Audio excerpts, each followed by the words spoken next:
All right, hello, welcome back to the stream. Let's see if I can get this video camera working. All right, that's fine. Yeah, so welcome back, everybody. Good to see you. Hello, Luca, and hello, Neozoid. Good to see you both. So yeah, what we're going to be doing today is we're going to be doing something very dreadful. We are going to be updating the shop because the shop has been broken for a while. And just for some context, so the focus that I'm going to be putting on features right now is going to be things that are relevant to getting the demo on Steam updated. So I need to basically, anything that could appear in the demo needs to be in place, and there's a lot of work to do still, but that's kind of how I'm focused on. And once that's in place, then I'll be able to move on to finishing out the graveyard level and then building out the third level as well. And of course, during this time, more and more content is going to continue to be added. I've got lots of content ideas. There's a bottomless pit of content ideas. So we'll be balancing the kind of stuff that's necessary as a feature versus what's content. So yeah, that's what we're going to be doing. And my neighbors have seen it fit to start a leaf blower right as I begin streaming. So hopefully you can't hear that. Okay. Good morning, Fox Shadow. Good morning, JCND. Hello, Little Turtle. Welcome, welcome. Hello, Rabo. Good to see you all. All right. So before I get started, I want to call out that I have a new C# course available on Udemy for Godot. So if you want to learn how to use C# with Godot, check that out in the description below. Of course, you can also wish, oh my gosh, you know what? I'm just not going to be able to talk. You can also wishlist Gunforged That's also available in the description below. And I also have GDScript courses available as well. So if you're interested in any of that stuff, please check it out. And we are going to go into the shopkeep now.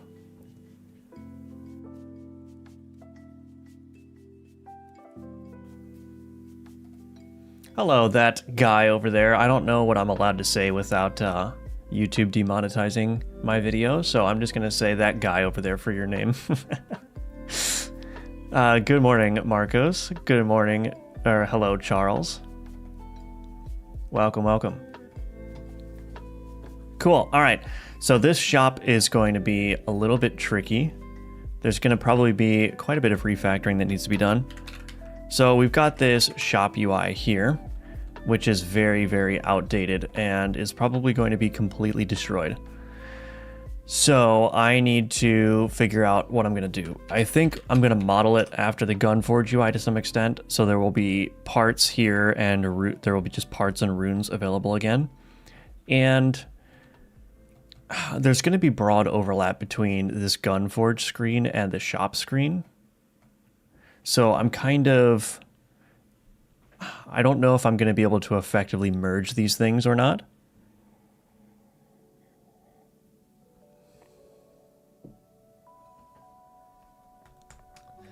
I don't even know if I want to necessarily merge these things.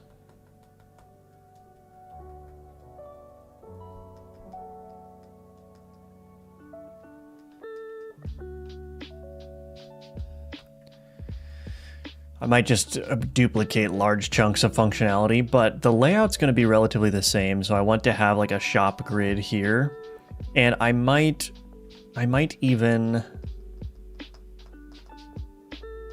make this just one grid and intermix a bunch of different inventory types here. Although that may not be a good idea.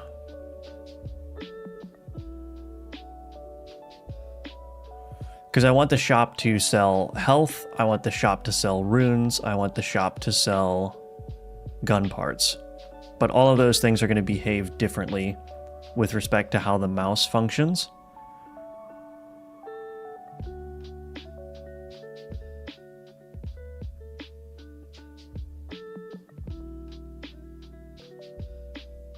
And so I'm not sure what I want to do exactly here.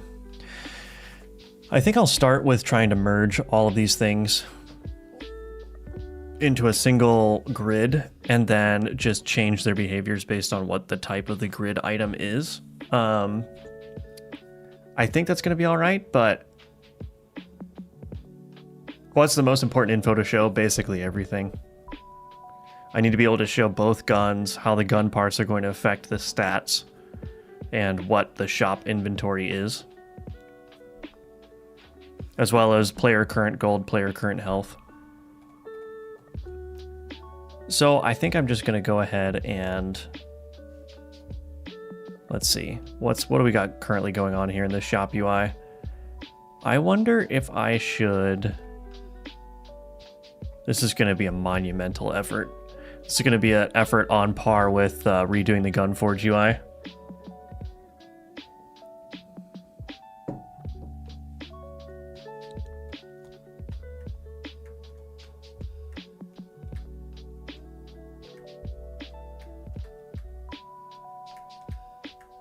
Well, I guess there's nothing to do except get started here. So this shop UI, got some resource preloader.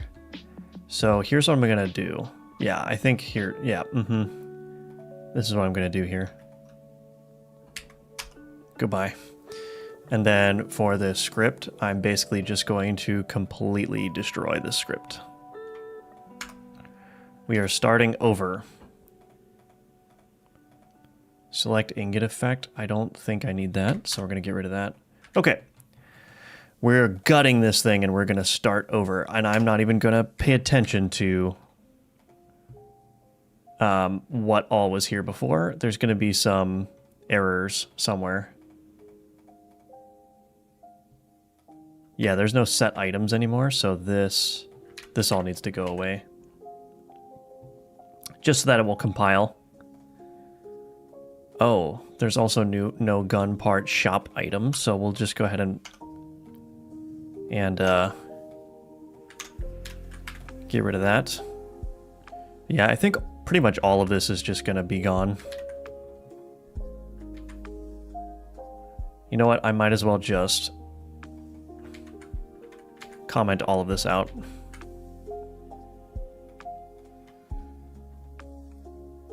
None of this is going to be useful. Okay, we'll just leave it like that for now, so it compiles. He just deleted it, no remorse, yeah. Sometimes you need to do that, you know?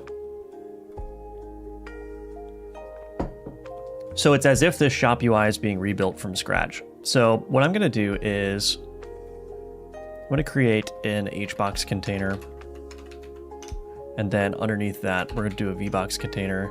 This margin container has some weird overrides, so I'm gonna undo all these. There we go.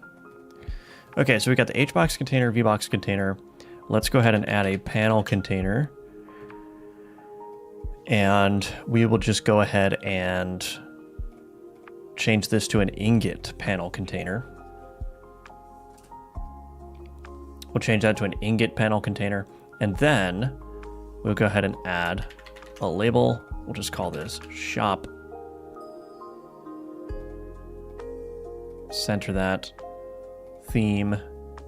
Engraved label.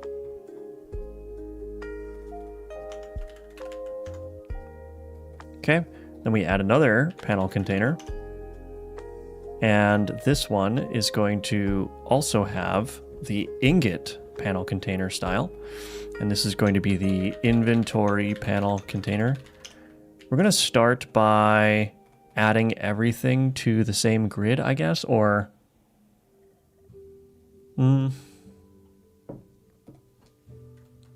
maybe we'll just start with an inventory grid for the gun parts.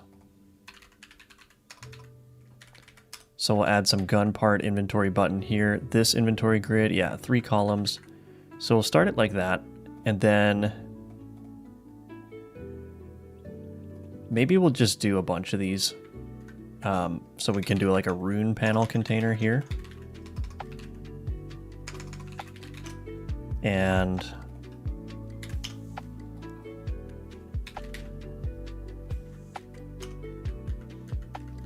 got some rune inventory buttons there.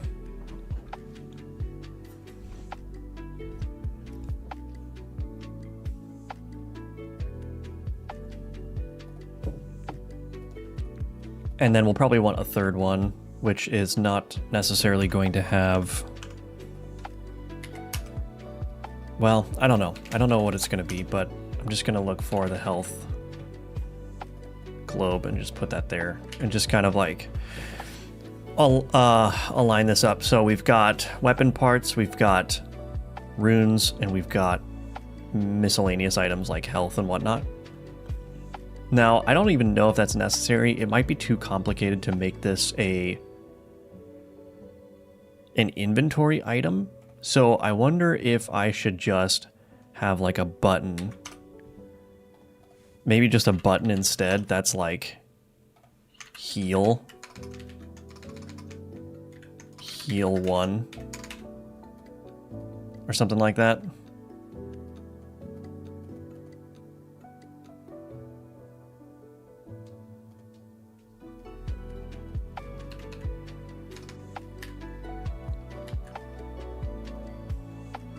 So we do something similar. So let's go ahead and add an HBox container here. I should redo those buttons. I don't really like those buttons anymore. So there's the heal, and then we can add another HBox container. We'll add texture rect gold icon here. And this needs to be keep. Very nice. Keep centered. Sweet. And then add a label. This is supposed to be what? A bold outline label? Yeah. X. There we go. Okay, this doesn't need to be perfect. I'm just kind of doodling a little bit here. Just kind of doodling a little bit. Change that to expand. There we go. That doesn't look too bad. I don't really like this way of displaying gold either. Maybe this would look better if I just... You know what? I wonder if I could do something really fancy here, actually. If I do a separation of like -2. Ooh. Ooh. And then this label... Layout, container sizing, shrink end. Ooh, that's too much. Is that too much? Or does this just need to be made? No, I think that's too much. But what I can do here is I can set a custom minimum size to just kind of like align it a little bit. Here we go. That actually looks pretty cool. A little bit of overlap there. I don't know. Maybe it's too much, but anyway. Maybe without the X. Let's see.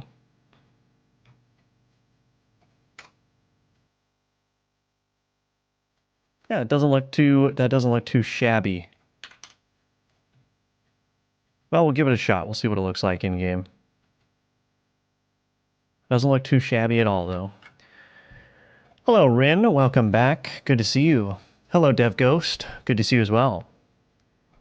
This is timely working on my own shop interface. Oh my gosh. It's so... I think so this game it wasn't made to have like an inventory system. It doesn't really have that. So implementing these kind of things are particularly difficult. But if you had a game where you had like an inventory system pre-built, I'd imagine it'd be a lot easier. But yeah, there's no like formal inventory framework here. So I just kind of have to like patch this together, and it's not super fun. I guess it works. Yeah, we'll see. Hello, Forker Cat. Cool. All right. So anyway, that let's just start with this and see what we can make happen here. Now I do need to add these. What is this called? Oh goodness.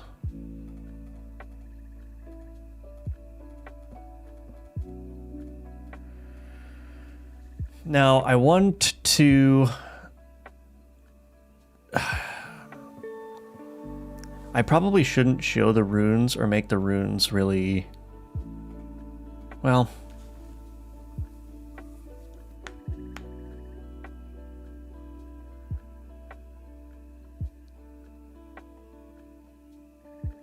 So the problem is that the shop is going to sell runes here, but the player also has a rune inventory. And so the question is, how do I even show that? Do I just have the player buy runes and then have to go to the gun upgrade table to use them?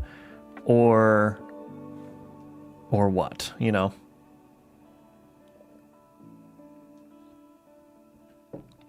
I don't know if I have enough space to show the player inventory as well as the shop rune inventory.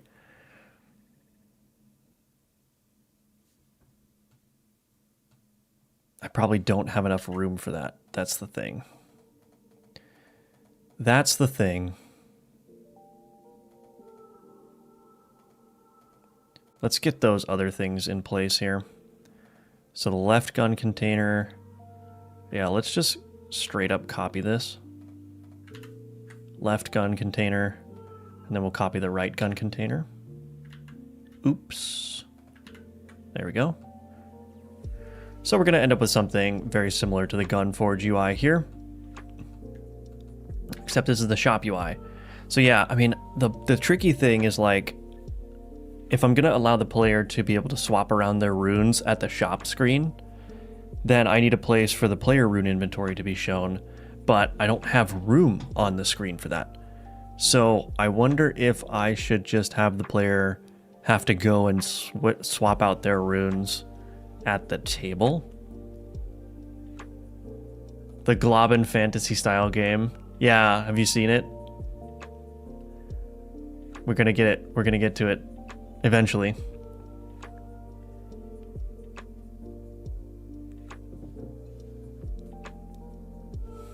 All right, so I think I'm gonna have to start with no rune inventory support here.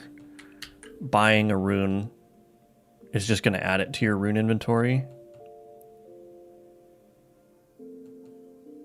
It's probably gonna be a little bit counterintuitive, but I think it's a good starting point.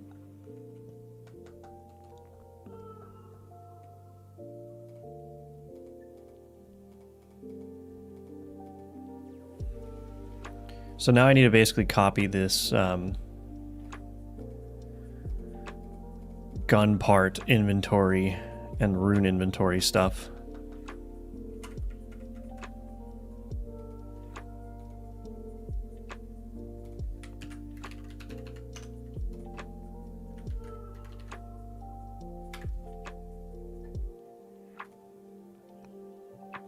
Refresh gun previews, let's see. Slot secondary pressed. Where's the parts inventory?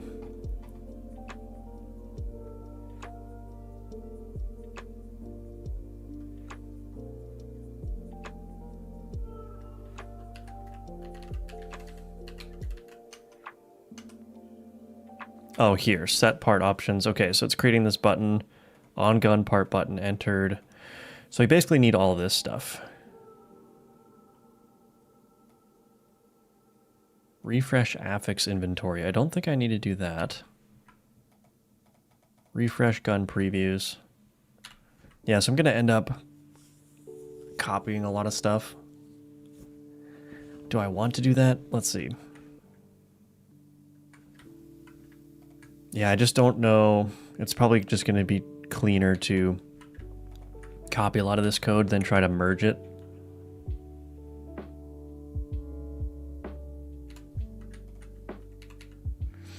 Because these screens are very subtly different.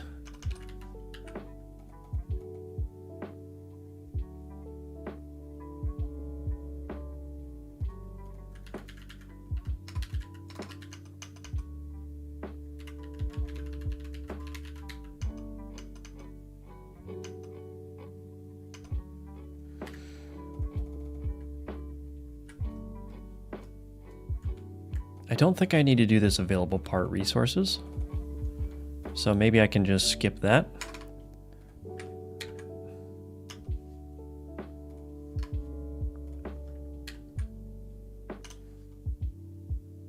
Okay, parts grid container remove and queue free children. So we need a reference to that.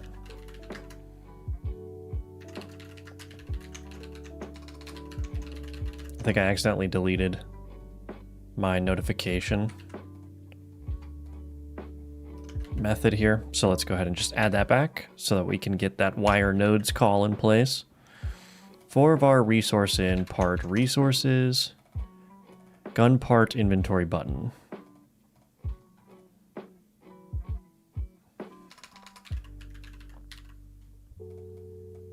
I don't think I need any of this stuff. Yeah, let's get rid of that. Gun part inventory button. Let's get a reference to that resource preloader.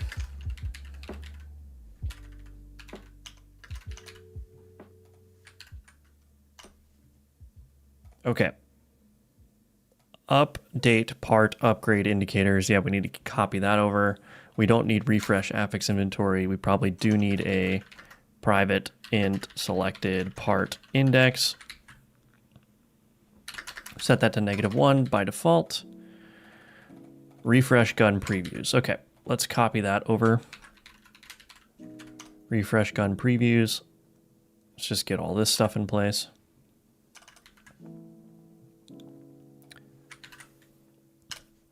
Import all this. Left assembled gun ingot animator.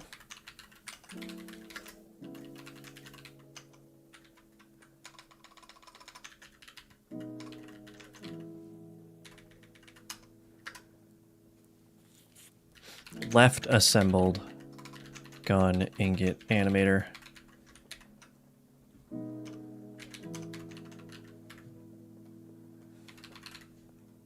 All right, what else do we need to fill in? Oh, that's actually working pretty nicely. So we need on gun part button entered. Where's that at? So I could just copy all this stuff, hopefully.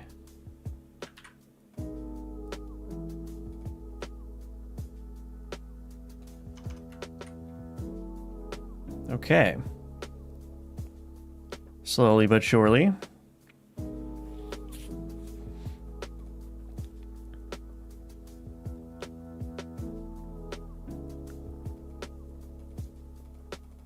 Inventory grid component manager component. I don't think we need that.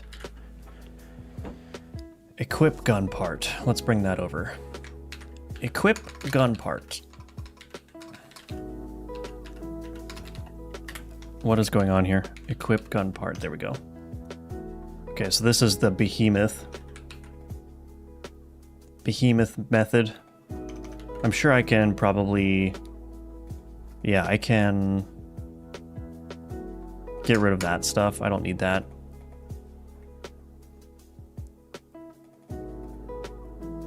Add affix to available affix grid, so I need to handle that for sure.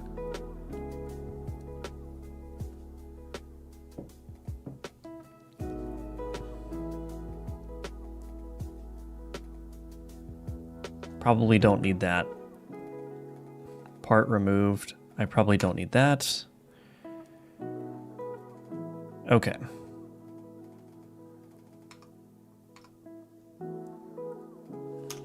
Let's add a to-do here. Handle leftover affixes.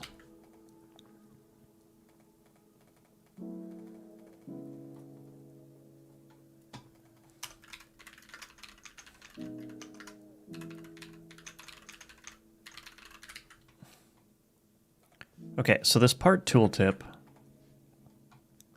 this info panel container here, that is quite the thing.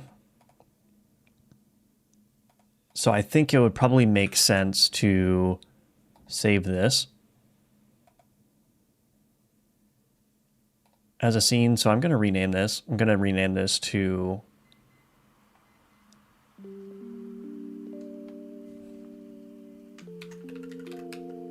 I don't know. What are we going to call it? Just tooltip? Just tooltip doesn't sound right. I'm going to do something like inventory tooltip. That sounds much better. Inventory tooltip. Okay, we'll save this as a branch, or save this scene rather. UI. We will just put it in the root UI folder there. And we're going to add a script to this, I think. Are we going to add a script to it? Yeah, we need to.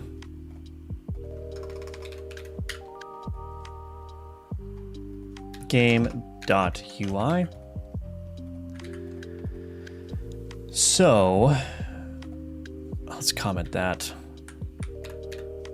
I need to look at this Gunforge UI and basically just copy all this info stuff. So, info, rune warning label. I think all of this stuff needs to go over to that inventory tooltip. And let's see what happens. Info extract rune container. Okay. So I need to have some kind of configuration for this inventory tooltip, because right now it's very messy. Show part tooltip. Set info panel details. Yeah, this is ridiculous. So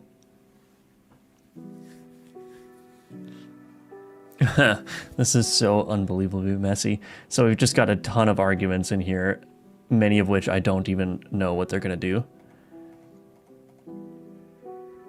So I need a more sensible way of controlling this. And I think perhaps the easiest thing to do is just going to be to copy this over to the inventory tooltip here. And then have some kind of configuration.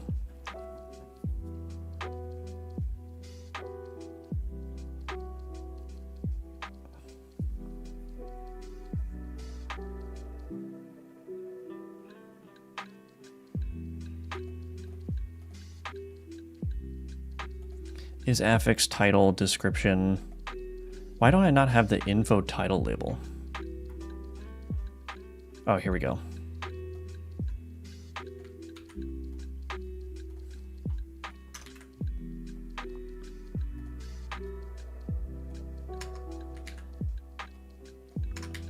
Okay, so this is basically all the stuff we need to make this tooltip work, but let's figure out a way to change these arguments around so that they're easier to understand. I think maybe what I want to do is something like public void. Let's just do like a clear here, and what I'm going to do is I'm just going to set visible is equal to false. Okay, and then public void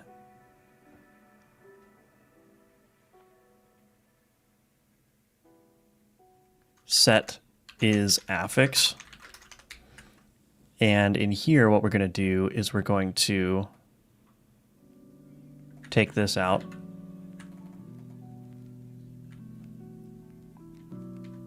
Well, let's do that. So left click label.text, pick up preview, public void set is gun part, left click label.text equals preview. Okay, and then what we're going to do is we're going to do var or public void set title,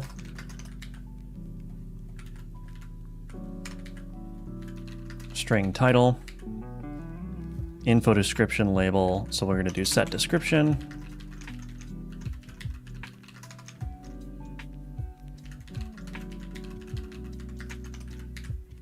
Cool.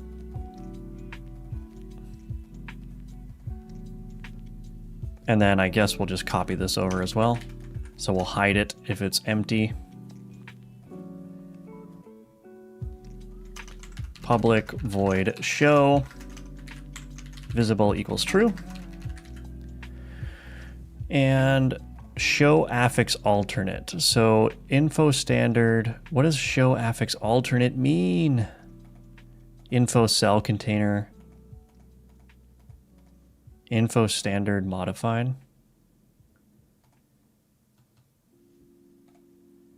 Okay. So let's do this. Public void show affix inventory. Prompts, I guess. So show affix inventory prompts. These are going to be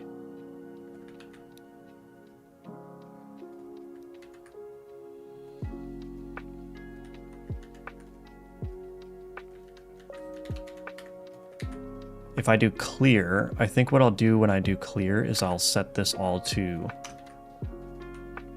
false. So every time clear is called, it's just going to reset maybe to a default state.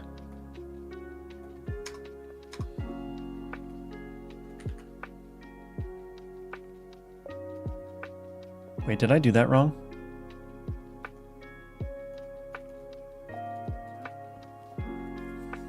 Maybe I didn't.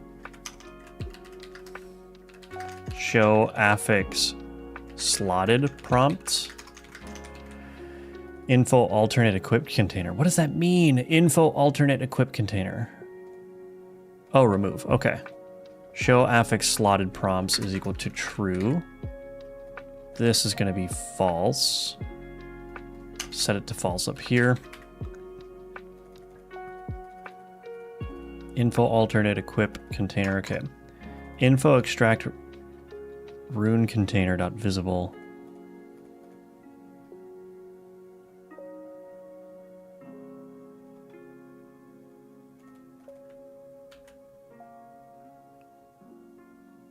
Set is gun part, set description. Public void show extract rune prompt. True, and then let's just add that to the clear there. Okay, and then rune warning, we'll just do show rune warning. Public void show rune warning. Okay, rune warning label dot visible is equal to true. And then we need to set that to false when we call clear. Okay, and then public override void ready.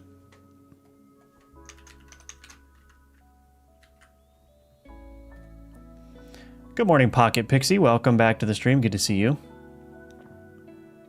Signals must be done manually in Godot, correct? They never fixed the problem. Well, they don't have to be done manually, or unless you're talking about C# specifically. I don't know. I've never connected signals through the editor because I think it's always been prone to problems, so I just avoid that. And I always do my signals manually, yeah.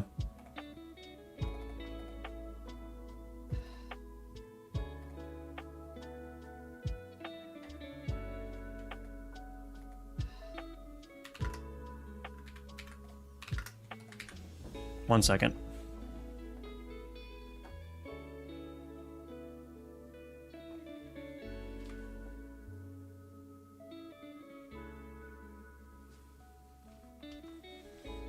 All right. How do I make making games in Godot more fun than playing games? Well, the unfortunate answer to that question is you have to be disciplined. That's the thing. You're not going to fundamentally rewire what you find fun unless you put in the effort to just continually make games even when it's not fun to do it. So yeah, basically what you need to do is you just need to work on your games enough to the point where working on them becomes more rewarding than playing a video game. Unfortunately, I wish there was a better answer for you than that, but there isn't. What problems are there with connecting signals with the editor? I was wondering why people do it manually. So the Godot will store the signal connections that exist that you connect through the editor.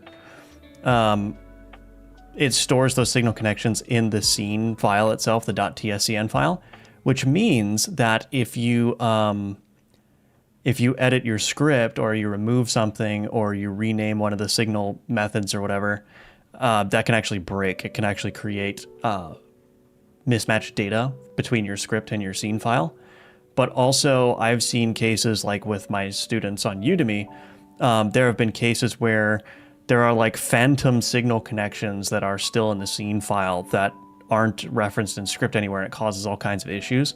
So I just think it's cleaner to just bypass the editor entirely and just make the signal connection through the script, because then it's a source of truth. You're not trying to sync data between two places, essentially, and less prone to error.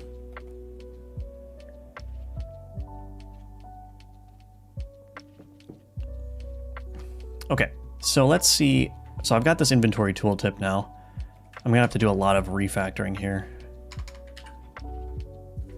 Okay, so in this Gunforge UI, we've got this info panel container. This actually becomes the inventory tooltip. And now we got to figure out how to change all of these things properly. Inventory tooltip. Inventory tooltip. Inventory tooltip. In here, set info panel details. So we're going to get rid of this. Well, let's keep it in place. Let's just find all the places where this is used, I suppose.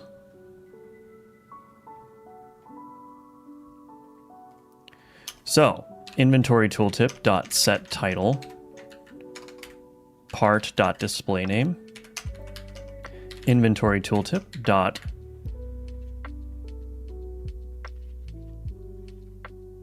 set description to description info extract rune container inventory tooltip dot show extract rune prompt inventory tooltip dot show.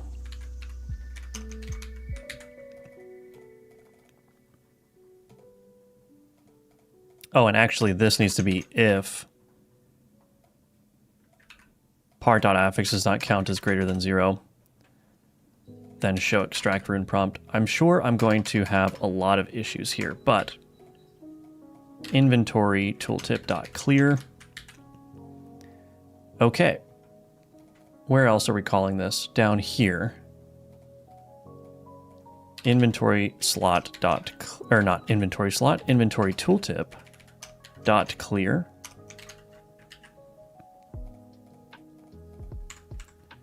Inventory tooltip dot set is affix. Inventory tooltip dot set title affix. Inventory tooltip dot set description.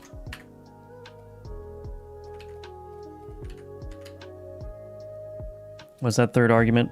Is affix true? Inventory grid is not equal to available rune inventories. Okay, so if inventory grid is equal to available rune inventory grid, then we're going to do inventory tooltip dot show affix inventory prompts. Else inventory tooltip dot show affix slotted prompts. And then inventory slot is warning. If inventory slot dot is warning, then we're going to do inventory tooltip dot show affix. Did I not have the affix warning?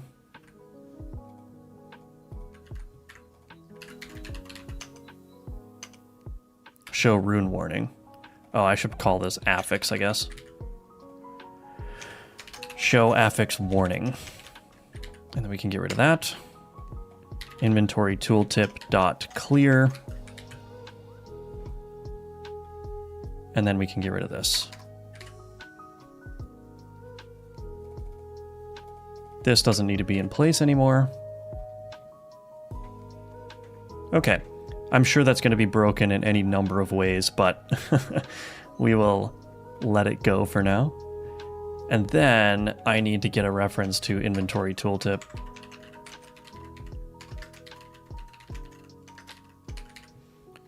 Now, before I do anything here,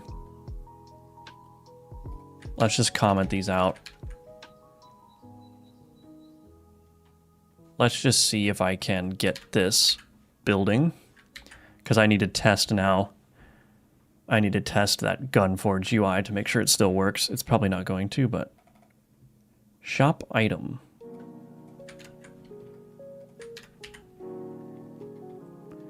I'm not even going to use these shop item buttons anymore, so I should just comment this all out entirely.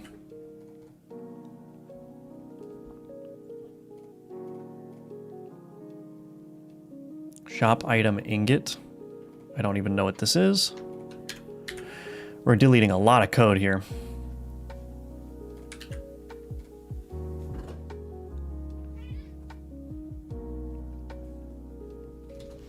Okay, that built successfully, so that's cool. All right, let's just run the Gunforge UI and figure out where I went wrong with this. Info panel. Preview. Yeah, it's not showing the...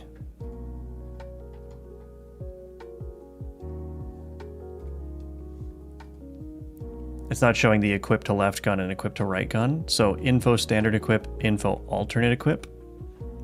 Do I have those things referenced?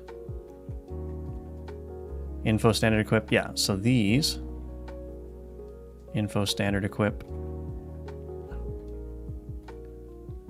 standard modified equip container. Anyway, I'm just going to create a new method in here.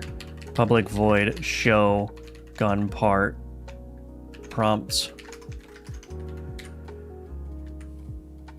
true. All right. So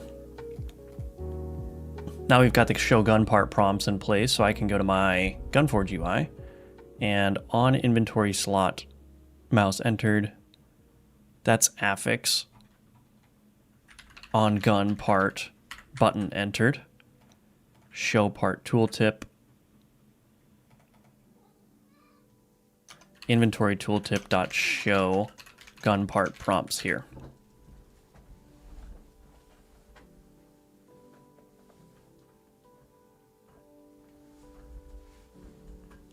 Okay. So with that in place, let's go ahead and give this a test again. It should be closer to correct now.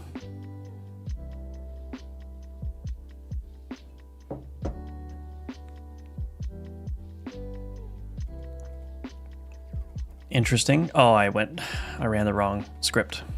Or wrong scene, rather. So, we'll see what this does.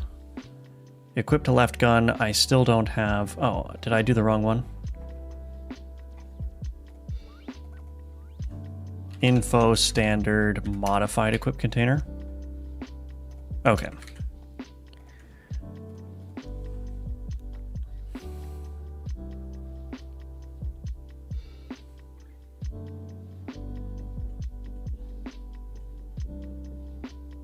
Okay, that seems to be okay. And now these runes are not being shown.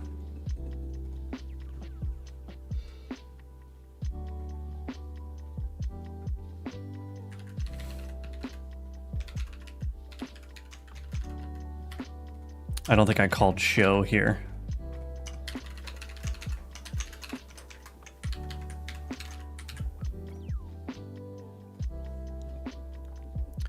Yep.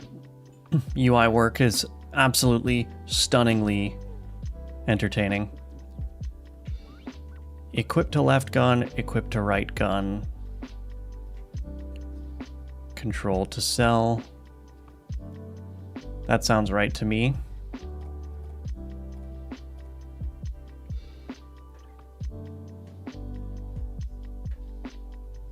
Okay, I think that's working. Cool. All right, so I think the tooltip is working now. So now we can go back to our shop UI here and we can get that working. So this show part tooltip, we'll copy that over.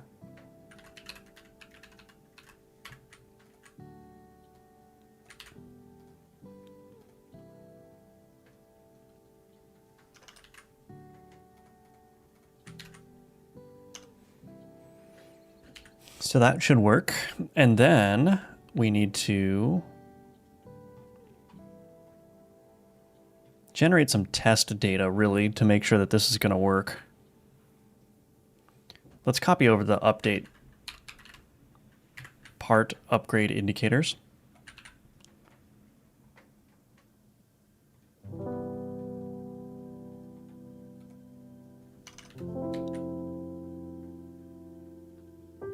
So update part upgrade indicators.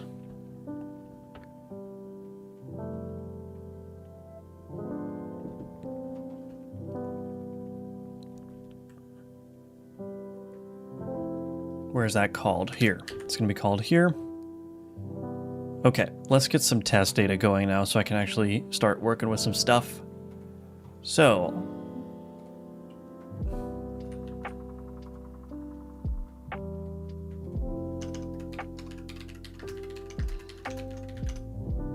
why does it do that? Always cuts off my R in the ready there. So generate test data. Let's copy this over.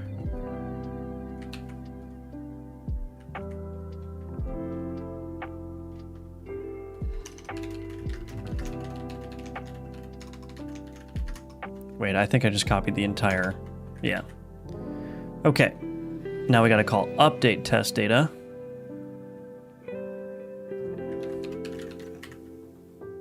Gun parts only. I guess I don't really care about that.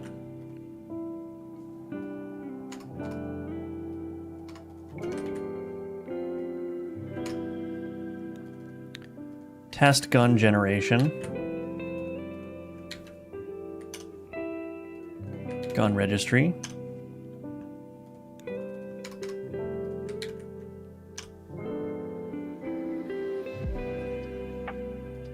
Affix registry, get affix by ID poison.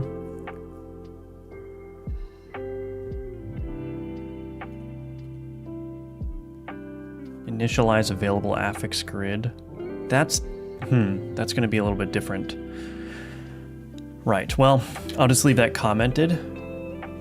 The rune inventory is going to work a little bit differently on the shop, but let's just go ahead and see if this even works with the gun parts.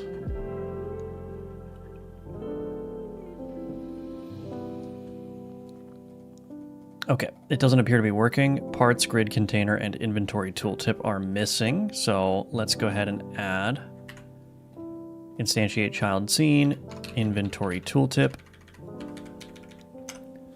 All right, that ought to do it. Why are those runes on top of it?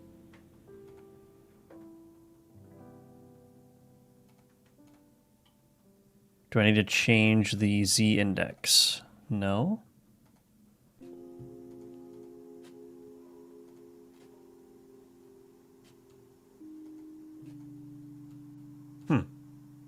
Okay. Well, I don't know why that's happening. That's kind of interesting. Maybe I'm not supposed to use the rune inventory button? Let's see. What is the Gunforge UI working?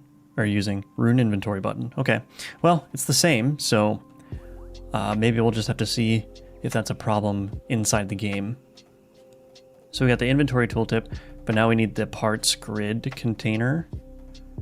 What is that called here? Parts grid container, is that grid? Okay. Oh, did I not make that? Oh, I didn't make it in an inventory container. Inventory grid. Okay. Let's change this type to... Can I change the type?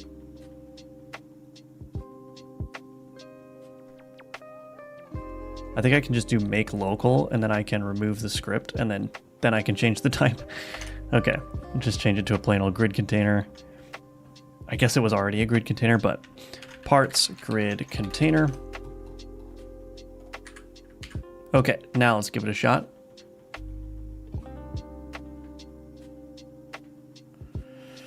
Sniper magazine, Moss magazine. Okay, that's working great. Cool. All right, so we can see these things working. I need to copy over the process method here. Extract runes. Yeah, I don't want to do that. So process, gonna just copy that on over.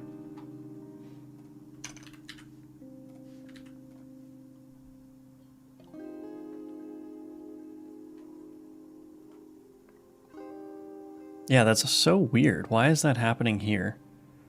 That happens here, but not in the Gunforge UI for some reason, unless I just missed it. Oh yeah, it does happen here. Why did that suddenly start breaking? That's a good question.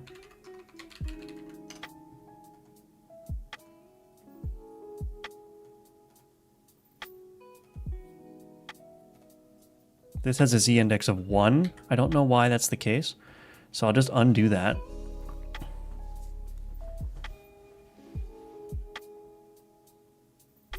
Okay, that's much better. Okay, cool. And then we can go to the shop UI. So the shop UI, the refresh guns is not being done. Refresh gun previews. Now the tricky thing is I have to be able to add a cost to these things as well.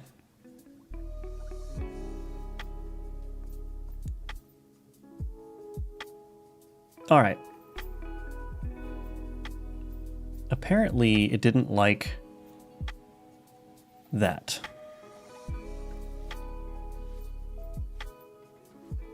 Refresh gun previews. Do I need to call refresh gun preview here in this update test data?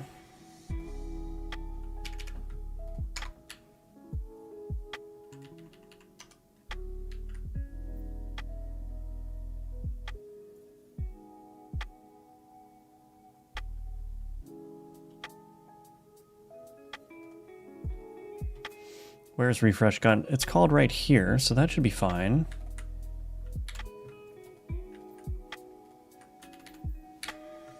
Update reroll. Yeah, I don't know why that's not working. So generate test data.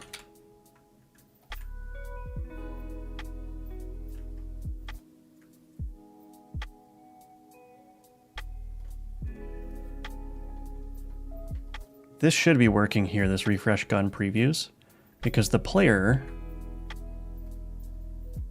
ought to exist here. Let's go ahead and run a debug mode. Oh wait, that's not going to help, is it? Because I don't have a way of launching a specific scene here. Okay, let's just go ahead and run this and see if we can figure out what's going on. We'll figure it out.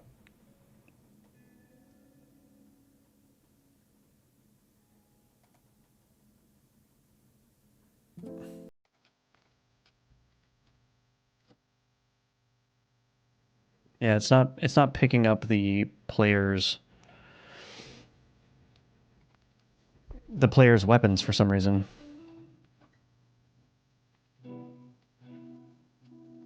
I'm also going to copy this.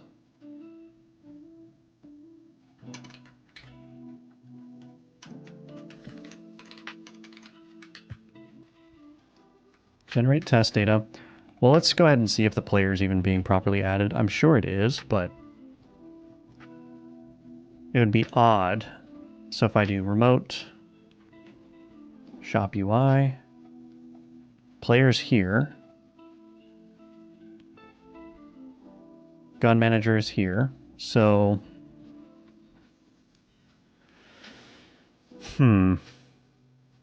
why are these not updating properly?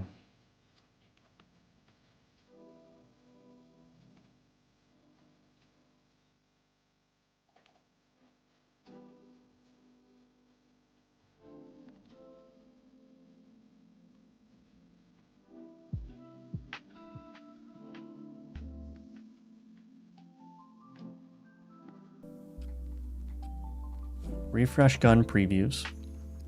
I guess we'll just do gd.print. Well, I could run this. No, I can't. We'll do a gd.print here. Gun manager. I wonder if that's null for some reason. It shouldn't be.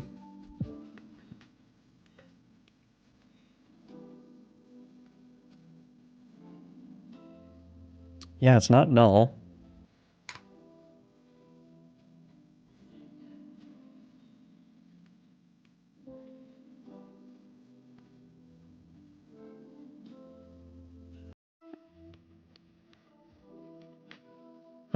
Okay. Well, I don't know why this is happening.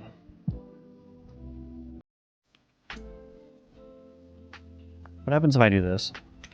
Callable.from refresh gun previews call deferred. What happens if I do this? Hello, Ariane. Welcome back to the stream. Good to see you. Okay, so that works when I call it in a deferred fashion. That's inconsistent with how it works elsewhere. So if I call it here, it's not seeing the player as being added to the tree yet. Update test data.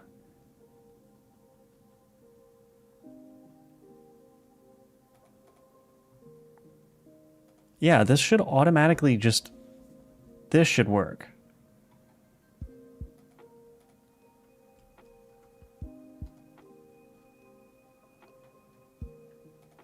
Where is refresh gun maybe there's something subtle about how this UI is working.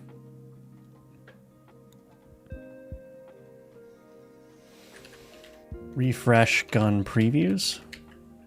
Set part options.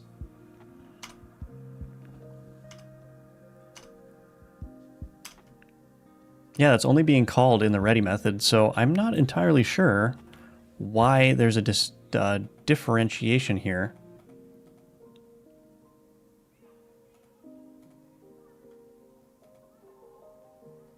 It should be the case that this generate test data creates the player, which also creates the player gun manager. So all of that stuff is going to exist by the time this refresh gun previews happens.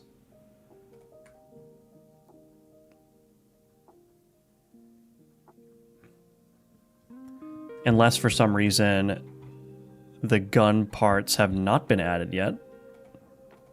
Initialize. Oh, interesting. Yeah, so this initialize is being called in a deferred fashion as well.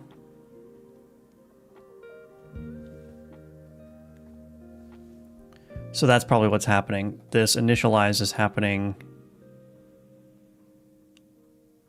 It's happening in a deferred manner, which means that, yeah, the refresh gun previews the gun manager doesn't have any resources.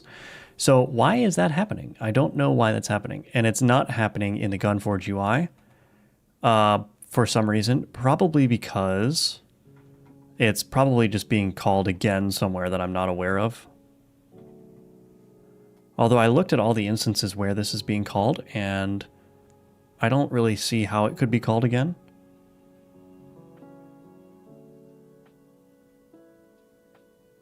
Yeah, I don't understand why that would be the case. But unless, is it not working? Did I not pay proper attention to this?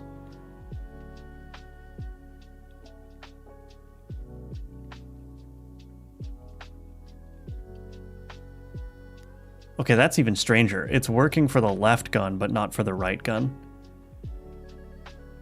What in the world is going on? Okay, well, let's just fix it.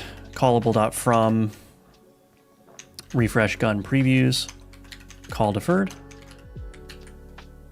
I mean, I guess I could, instead of doing that, because that's going to affect the normal game flow as well, to fix an issue that's specific to the testing flow. So what I'm going to do instead is I'm going to do callable.from refresh gun previews call deferred. I'm just going to do that whenever generate test data is called. So it's isolated to only the testing scenario. And then that should be fine. Okay. Whew. I think I made that change to initialize the guns differently, and I just didn't notice that that would cause issues. Okay, now we're back. Okay. Perfect. Perfect and good and excellent. So, that's working.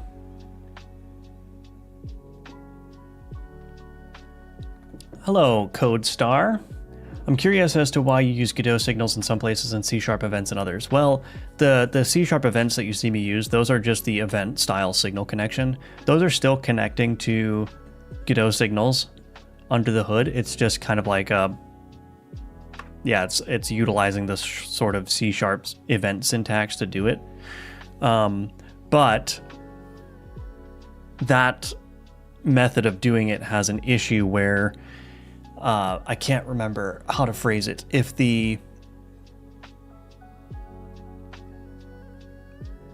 you're going to listen to a signal on an object that is going to outlive the object that you're currently connecting from, then you're going to get some disposed object errors. So basically, if there's a differentiation in the longevity between the signal emitter and the signal receiver, and you use the C# event style syntax to connect to it, then the receiver, if it gets freed before the sender of the signal, then the sender is essentially going to try to send a signal to an object that has been freed or disposed, and you're going to get errors. And so in that case, if you use the .connect style, the traditional style of signal connection, then the signal disconnection is managed for you. So that relationship doesn't matter anymore.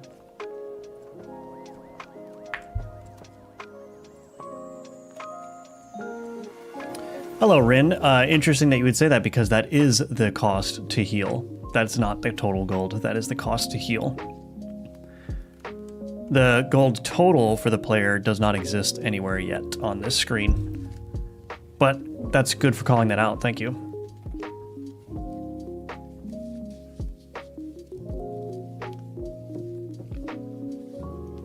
And that's just a placeholder number. A little bit of an immature placeholder number. Okay, so we need to get these affixes working as well, but I don't think that's entirely necessary just yet. I'm gonna change these two to use sprites. This texture rect is weird. It has like weird repeating or stretching issues sometimes. I don't know if you can see that very well on the stream, but I can. Okay, so I guess the next thing is, let's get some affixes available, I suppose. So let's create a public void set affix options, enumerable gun part resource, or no, gun part affix. Affixes. For each var. So we need to change this now. This inventory grid here, this is the rune inventory grid. Come on, thank you. Access is unique name, cool.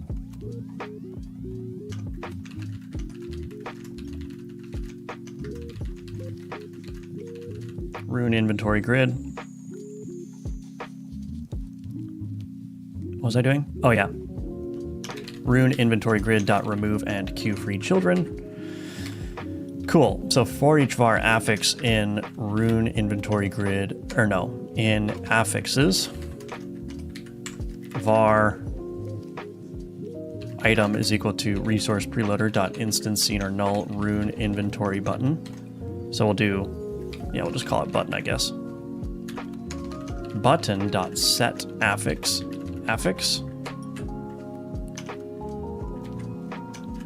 Rune inventory grid dot add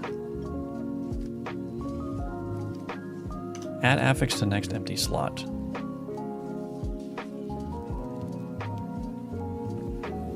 Set slot invisibility. Wait a minute. Set capacity. Oh, okay. Wait, can I do a clear here? Yeah, clear. Rune inventory grid dot set capacity. Affixes dot count. Rune inventory grid dot add affix to next empty slot. So I can do this. So this is a different style of working with an inventory grid, which I have to say is much cleaner. Look at that. So we can call set affix options, and then here, where am I going to get that stuff? So in my generate test data, var affix options is equal to affix loot table dot pick. Is there not a pick? Oh, it's not being instantiated as the affix loot table manager. Okay. Pick item, yes. So let's do this. Var affixes equals new gun part affix. We'll just put 6 in there, I guess. For var I equals 0. I is less than affixes dot length. Affixes I is equal to affix loot table dot pick item. And that's it. And then what we can do is we can call set part options, or no, set affix options. Affixes. Perfect. All right, let's give that a whirl. I need to update the parts and whatnot, but we'll see. Or the tooltip, I mean. I'd go with 42 from my favorite series of books. Oh, yeah. Yeah. Okay, did that not work? It did not. Unable to cast object of type to inventory slot.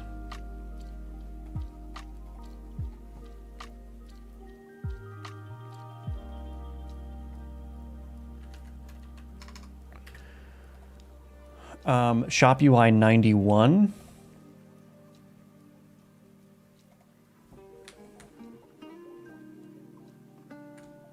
Oh, it doesn't like.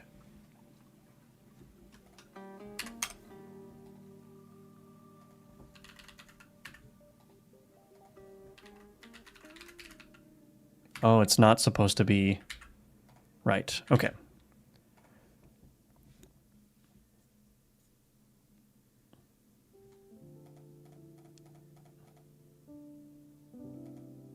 Now, why on earth are those empty? Let me go look at the Gunforge UI and see what's going on here.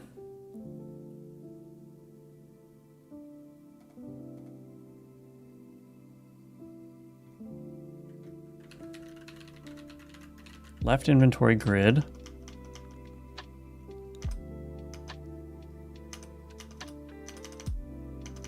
I think I'm looking for refresh equipped affixes.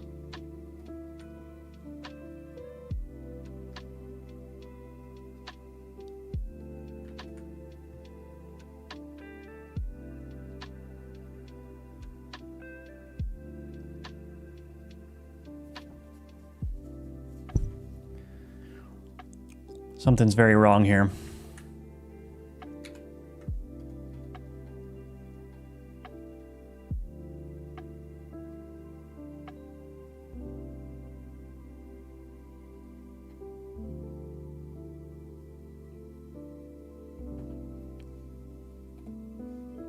This Gunforge UI, let's see. I need to hide that.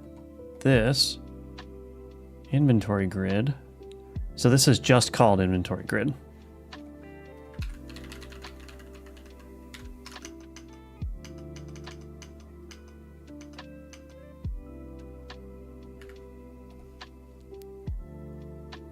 Scrollable available rune inventory grid. Okay, so I need to go in here, I suppose.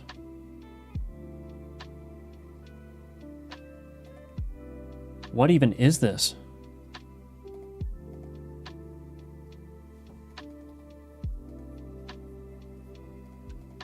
Oh, I see. Okay.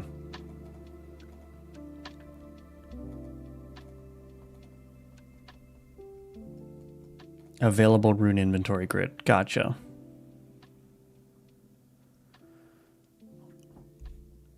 All right. Well, I'm not seeing anything here that needs to prevent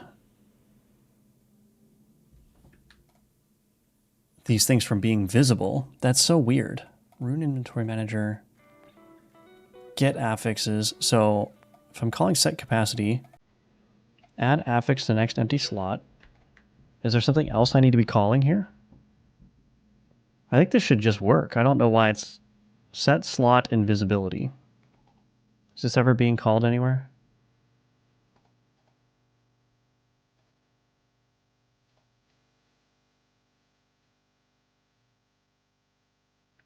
Okay, so that's something different. Huh. I don't know. Why would it be the case that...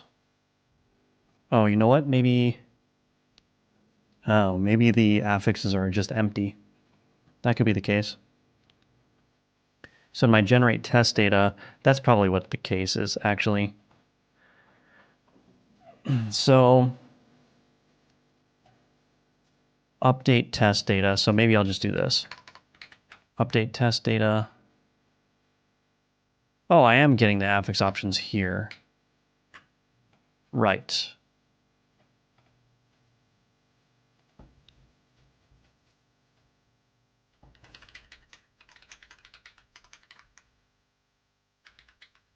Okay, so I can just do this.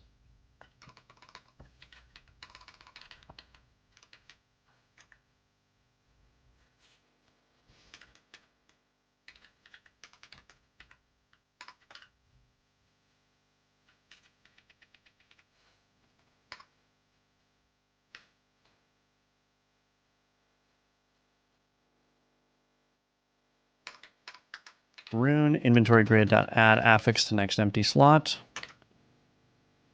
Oh wait, what am I doing?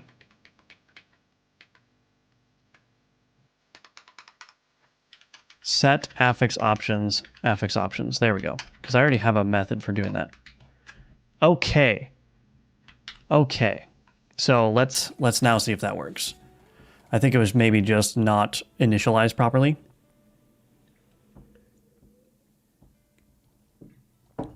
There we go. Oh wait, that's the wrong wrong scene. I cannot understand HBox and VBox containers. They make my content disappear.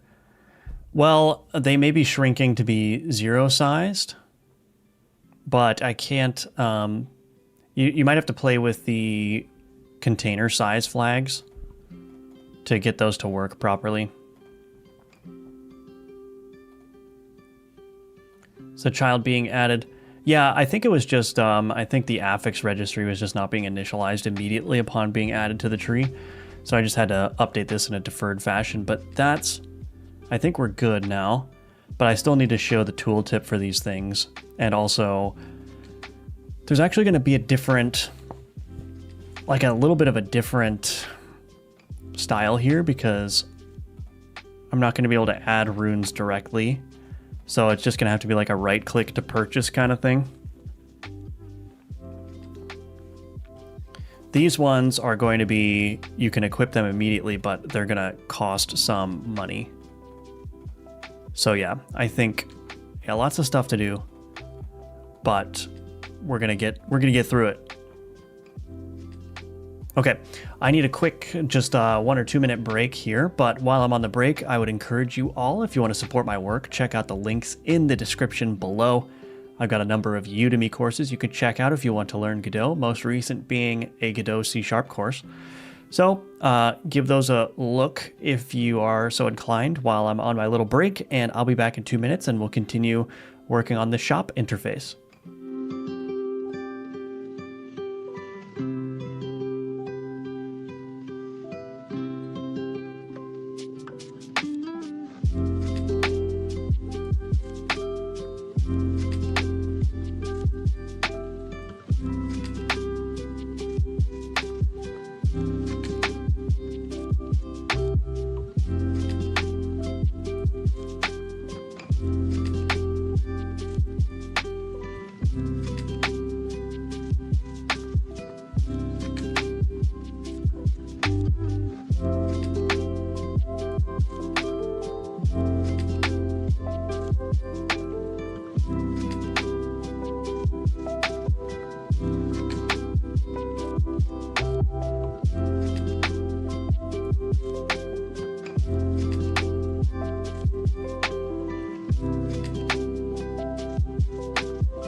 Alrighty, let's continue on with this work. So we need a tooltip for these affixes here. So let's go to the Gunforge UI and let's get those tooltips working. So available rune inventory grid, slot secondary pressed.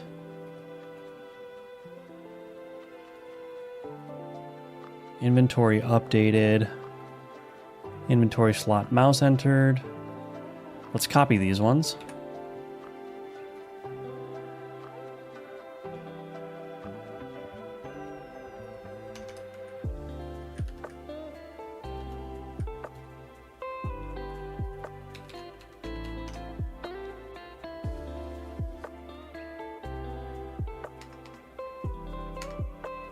So I'm just going to update this method signature here. Okay, and then we need to find that in the Gunforge UI. On inventory slot mouse entered.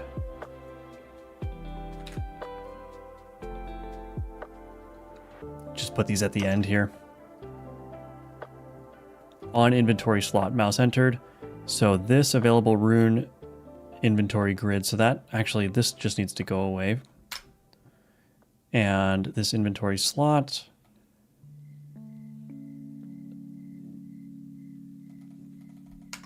we'll leave this one in place here. We need to add some kind of cost, some mechanism to show a cost on the tooltip. If inventory slot is warning, show affix warning. That's not going to ever be a thing on the shop. Is forced invisible. We'll just get rid of this.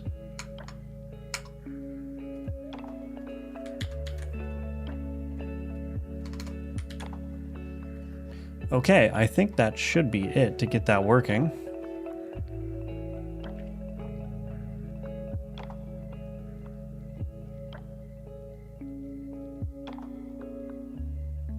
Yeah, so we need to hide those equip buttons and just have like a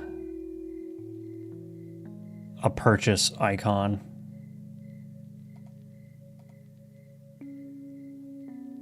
Or a purchase tooltip or prompt, I guess you could say.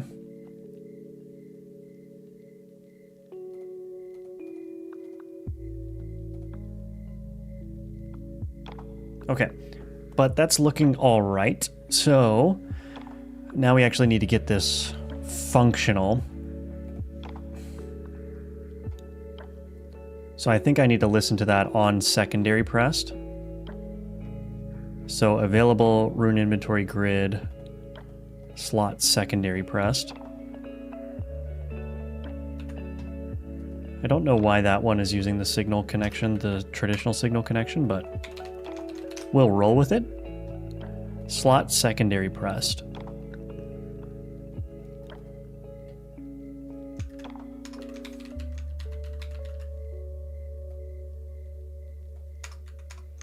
On rune inventory secondary pressed.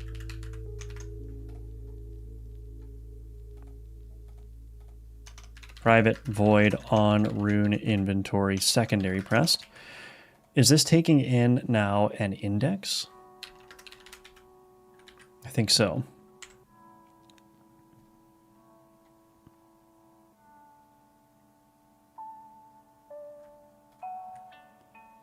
Yeah, it's just an index.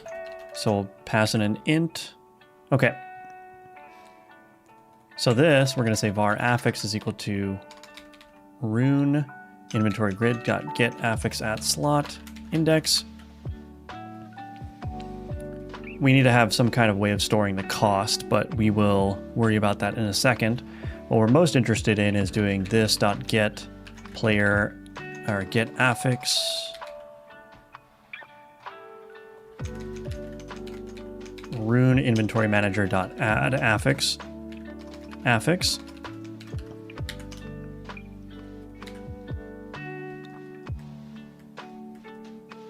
rune inventory grid dot remove. Is there no way to remove? Clear set affix at slot. Can I just set this to null?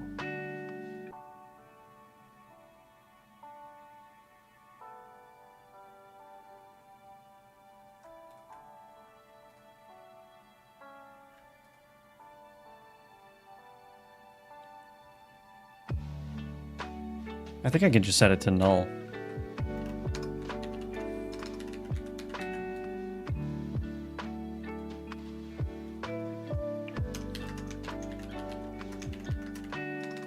So we'll just do a safety check in here. If affix is equal to null, return. Get child slot index. Yeah, okay. I think that's going to work, which means that in here, actually,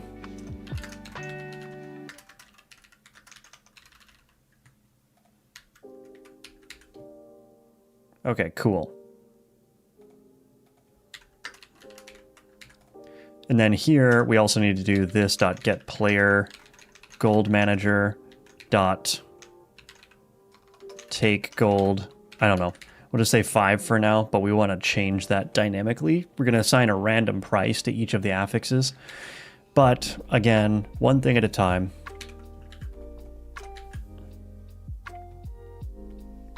Now what I should be able to see at least is in here that this is going to work. I think that's going to work. I don't really need to test that specifically. But let's go ahead and see. We also need to have some kind of check for this as well. So let's do var player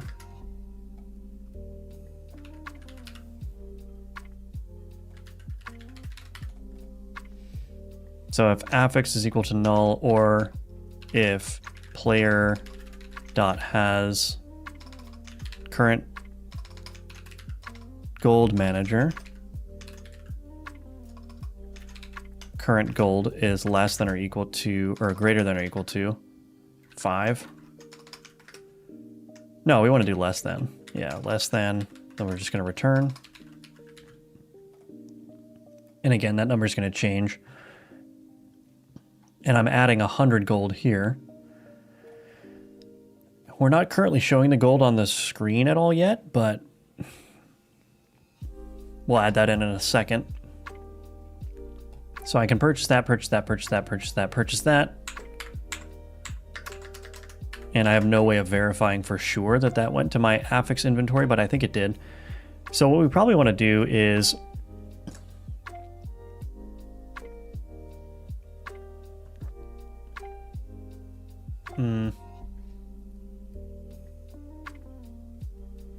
well, we'll just leave that. That's probably fine.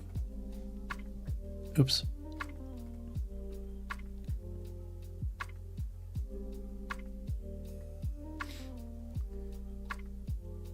So that's just working pretty good, actually, which is great. Now we need this gun inventory to update when a part is selected. So we've got leftover affixes. This leftover affixes needs to be added. This dot get player dot affix rune inventory. I'm using that word rune and affix interchangeably all over the place, which is not ideal.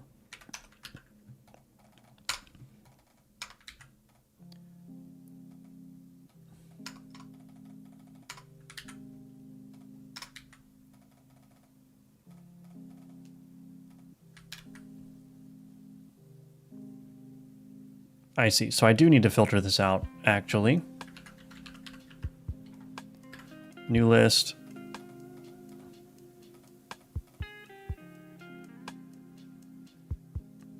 Maybe I'll just do this in a much easier way. Can I just do... Wait a minute. Gun part index. Yeah. I think what I can do is I can just queue free the selected button.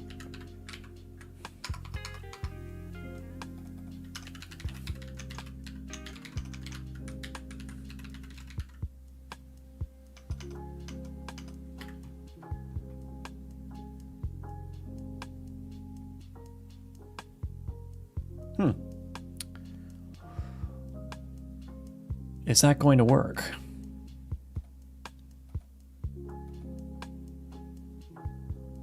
Well, let's give it a shot.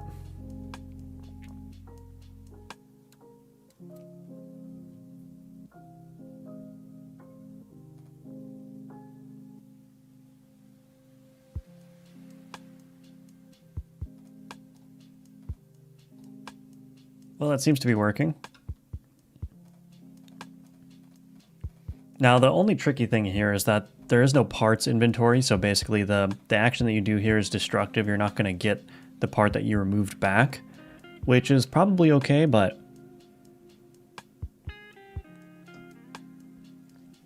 I could also add the parts potentially to the upgrade table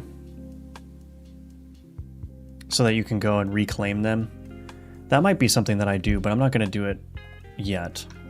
So basically, as you equip things here, you're just going to have to sort of deal with that. And I need to update the part upgrade indicators.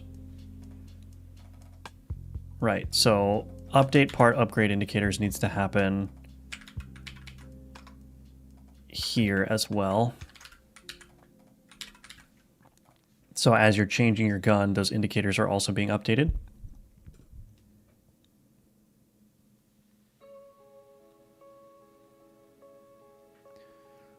So boom, boom, boom, boom, boom, boom, boom, boom. I don't know, I wasn't really paying attention. Did that actually work?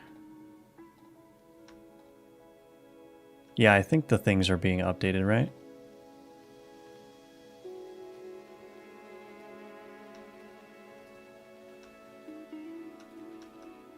Okay, well, that'll be fine.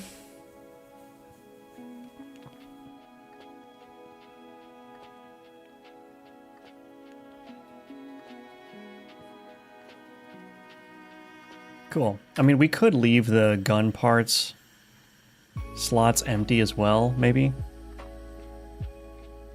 How easy is that going to be? Let's see. Instead of doing selected button.queueFree, can I do selected button.set set part resource? Yeah, I don't think that's going to be easy, so I'm just going to free it. That's fine.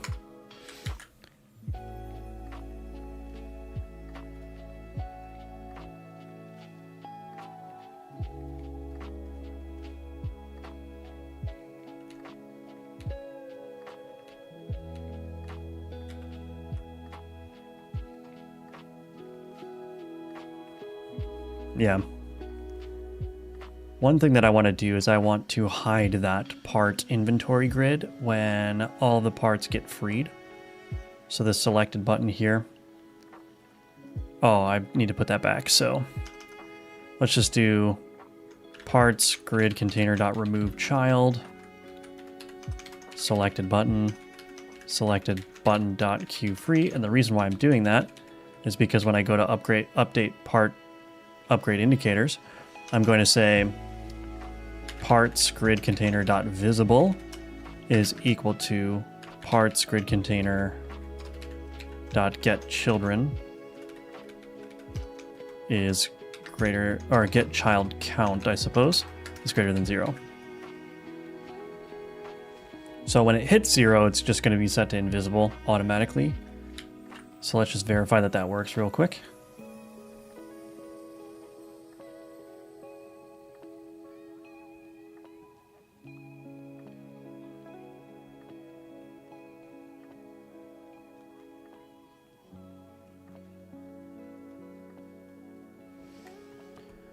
So let's do this.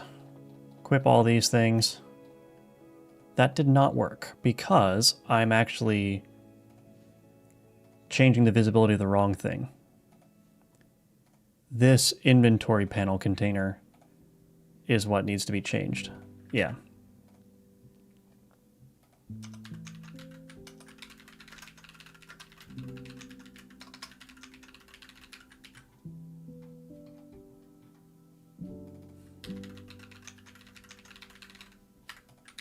Okay, that should work now. And we need to make the heal work, of course.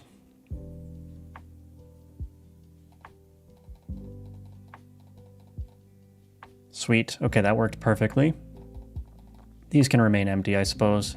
A little bit inconsistent, but not important at the moment. So we need to add a couple more bits of information. We need to add the gold, the player gold indicator. We probably also want player health indicators.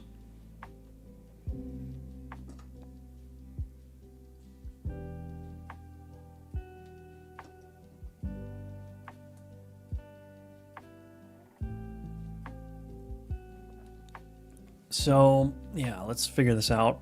And of course, we also need to populate this with proper prices and everything, which might be a little bit tricky, but we're going to see. So, heal. Do we want to get that working now?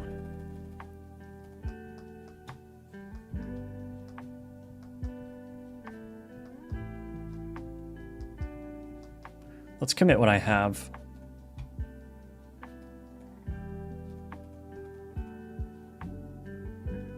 Begin overhaul of shop UI. A lot of changes in there, so it's nice to just get those out into the cloud, you know? And I mean, we could get the heal working here. I think it's probably best to figure out how to do the pricing now. That's kind of the next big chunk that needs to be determined. So let's take a look at how I'm doing things.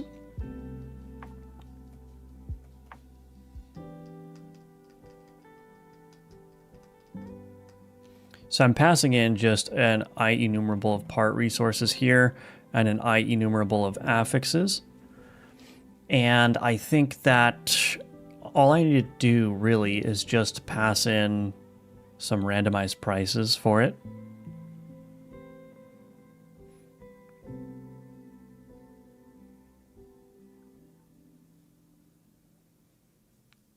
So I guess it would just have to be some kind of dictionary, or it would be an IEnumerable of some kind of shop item class. So let's do shopkeep here.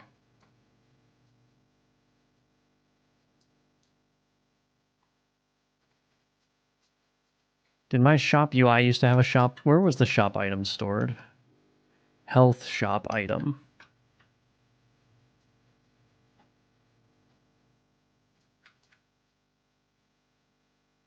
Oh, maybe it was in here before. I'm going to create shop item button. First, yeah, I'm just going to remove all the old stuff. Shop item button, shop item ingot. Goodbye. Never want to see you again. Okay, let's create a shop item in here. And let's just make this a generic class, a public class. Shop item T.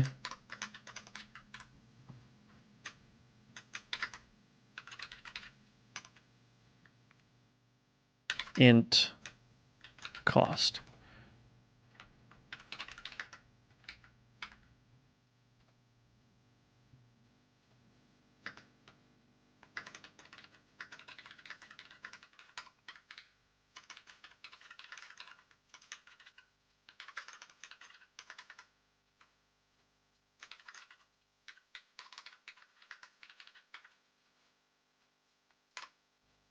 So object is equal to object, so we'll just pass in these things in the constructor here.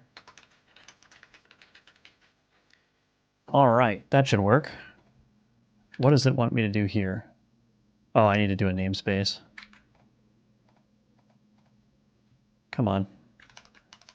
Namespace game.ui.shop. Okay. So let's get it working in the shop UI generate test data first. So we got to change all this essentially. So this is going to become IEnumerable shop item gun part resource. And that's going to mess a bunch of things up. And we'll rename this to part items. And this can become part item. And then this can become part item.object. Cool. And then for set affix options, this is going to be called shop item gun part affix, like so. And this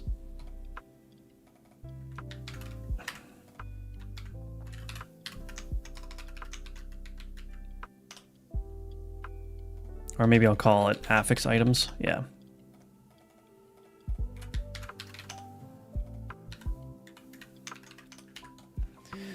Okay. So that's basically the setup that we need. So let's update our test data here. So set part options, let's do this. Resources.select. I mean, I need a better way of being able to generate shop prices. I wonder if I can get away with just creating like a shop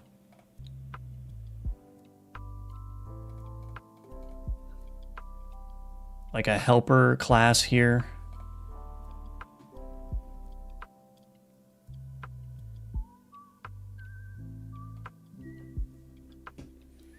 Probably want some kind of helper class to generate the costs for everything.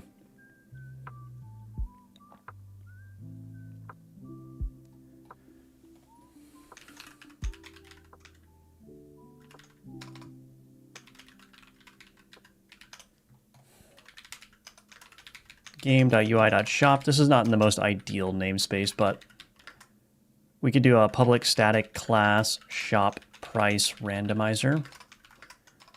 And let's do public int get health cost.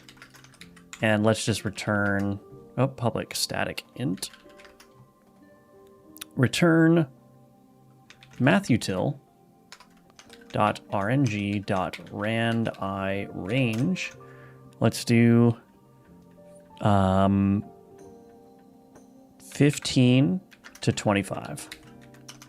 Public static I enumerable. Well, let's return, I guess I enumerable is fine. Shop item of gun part resource. Get random part resources. And so in here, I probably want to accept the things that are necessary to actually read this test gun generation pick item.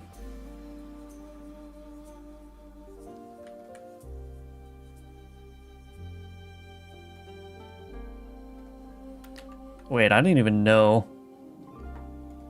Let's go to the Wave Rewards Manager. How is this actually being done?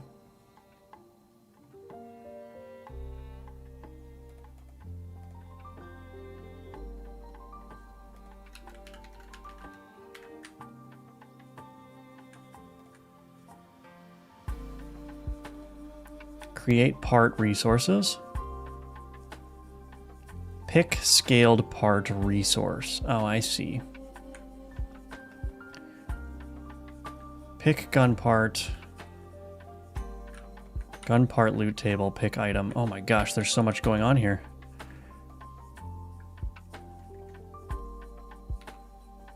Gun part loot table. So this is just all of the gun parts. I see, all table data. Right, okay. So I'm basically adding all the gun parts to a series of tables. All the parts are merged into a single loot table, and then all of the individual types of parts are in their own loot tables. So if I want, I can select only a barrel, or I can select from everything at once. So that's kind of the loot table setup that I've got going here.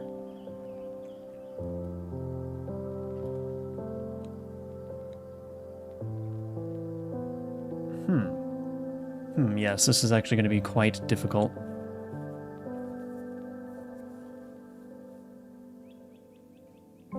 So shop price randomizer, get random part resources. Let's do this. Public static I enumerable shop item gun part resource, get random part resources test.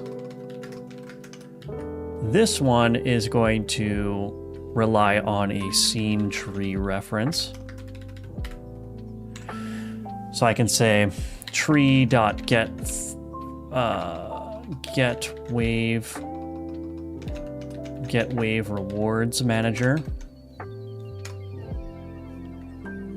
dot, and then I can do like a pick scaled part resource.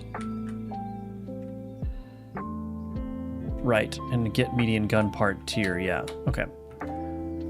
So I can say var resource is equal to that. Right, okay, so let's do this. Var result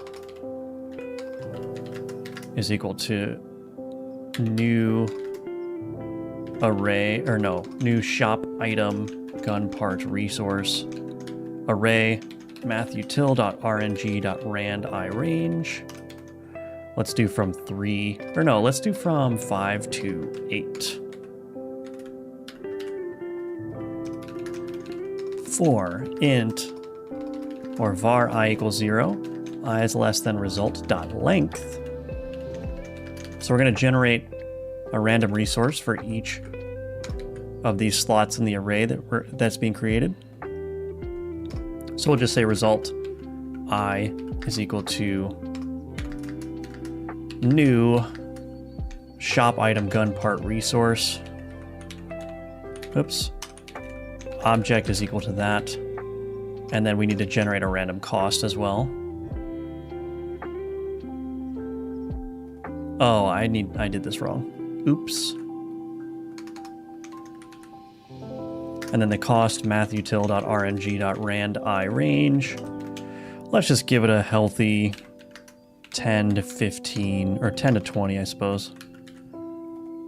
Return result.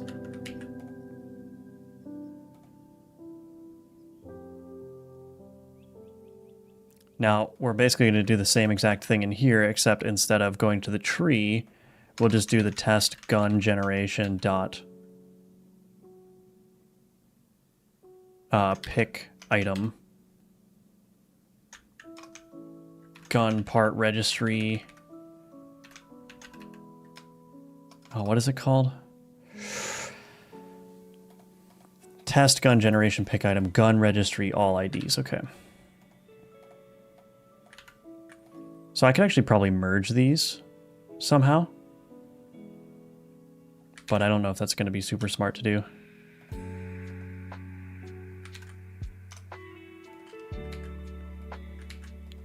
We'll just leave those as separate.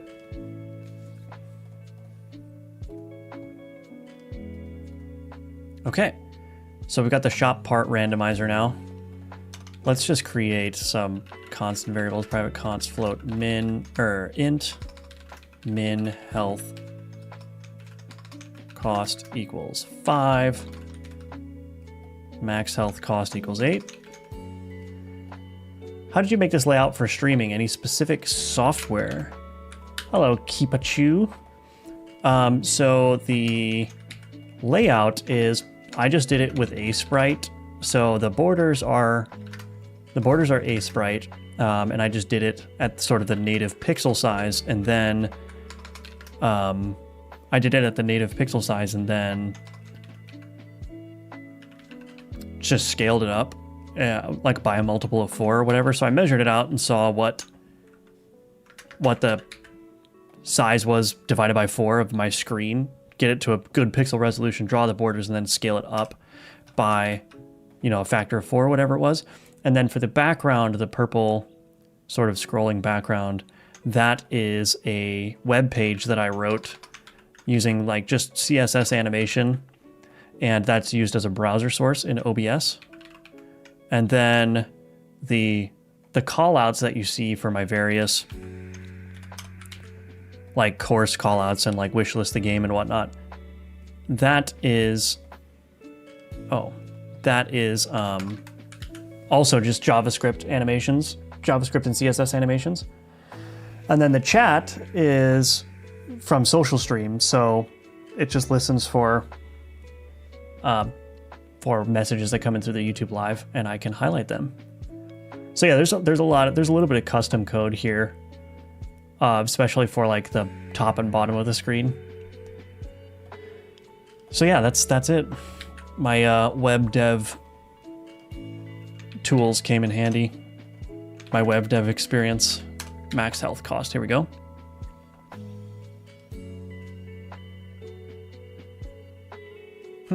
I just got a phone call. Let's see. Let's play a game of was it important or was it spam?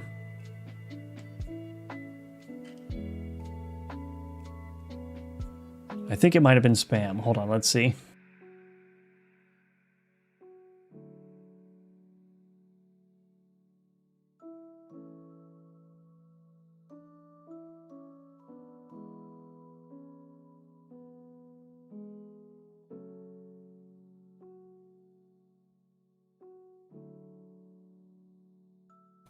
Okay.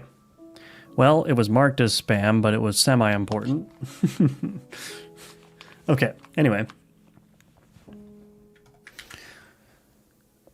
So that's good for the shop part randomizer. So now we need to figure out how to do this. So for update test data, what needs to happen instead is var shop items is equal to shop price randomizer dot get random part resources test.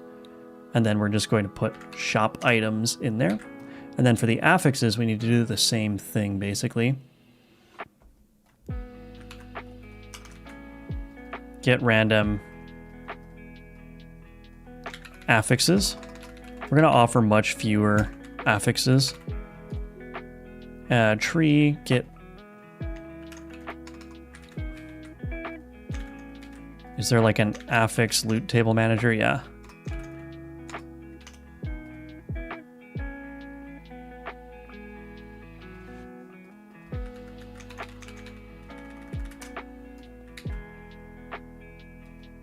I think I can just use this directly. So let's go to the shop UI now.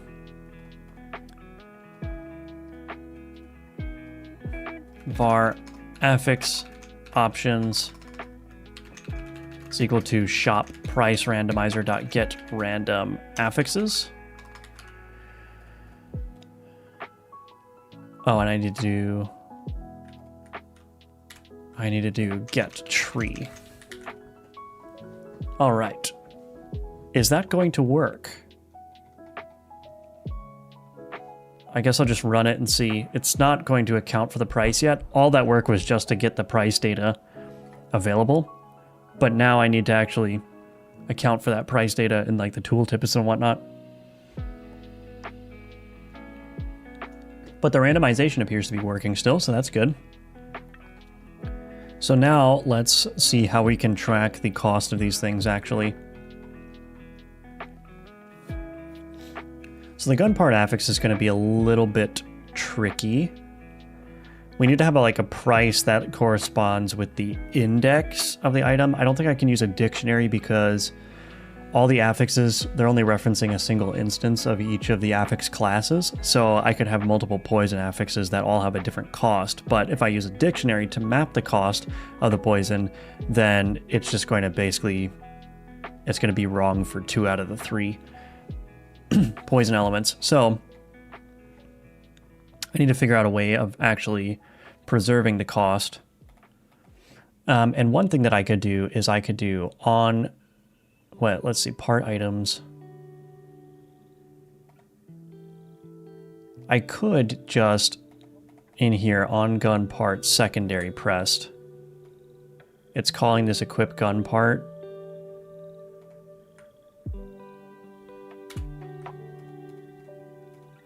So maybe I could put the shop item gun part resource here.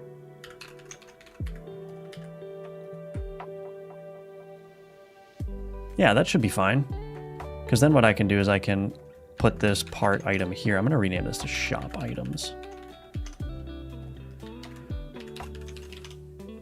So on gun part, and then we'll do the same thing over here.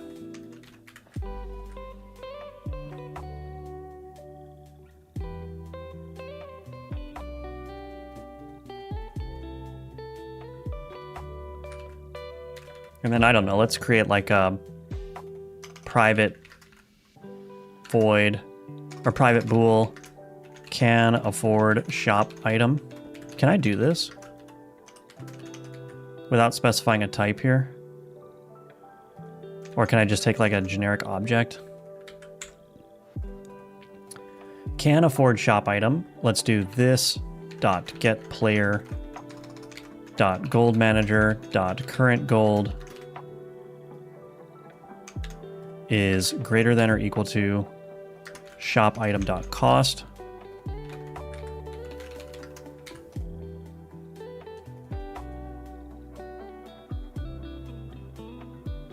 Let's just do this.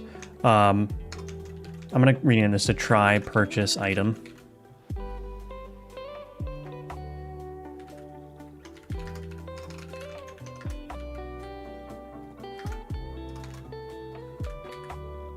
Okay, if gold manager dot current gold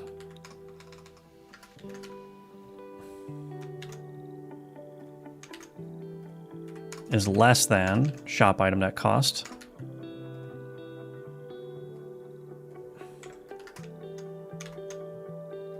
then we're just going to return false.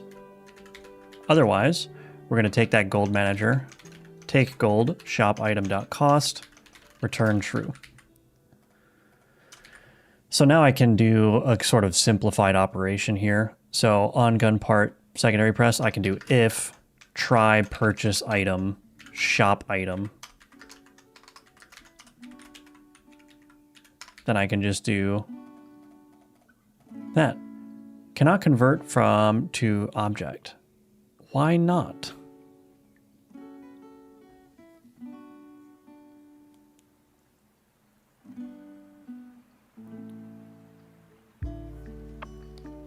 Why not?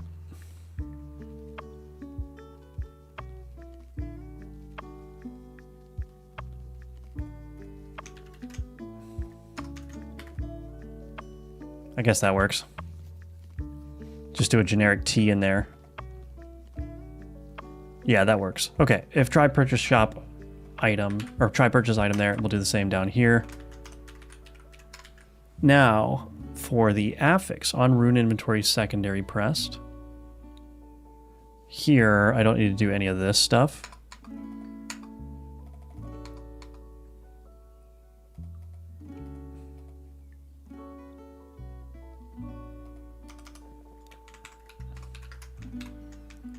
If try purchase item, I need to pass in the shop item here.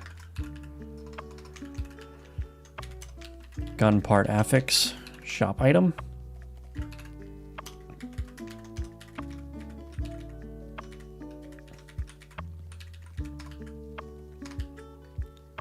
Okay. And now I need to update this. Callable from, oh, okay, so this is going to be a little bit tricky because I don't actually have that data.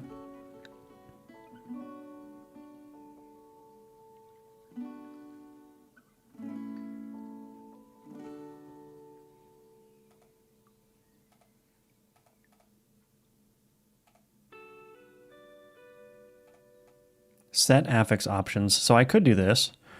I could say private shop item gun part affix, affix shop items.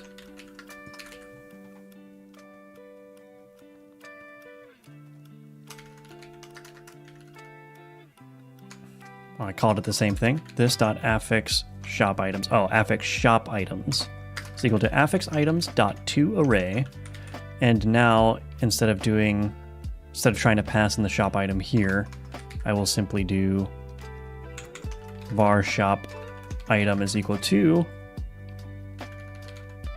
affix shop items index. I could do some error handling here, but I think that there's never going to be a potential for error, so. And then in this try purchase item, I'm just going to gd.print shop item.cost just to loosely check if the costs are randomized and being subtracted properly. So we'll see what happens. I don't know what the cost is, but if I purchase that, 15, 10, 10, 15, 14, 20, nice. And then these,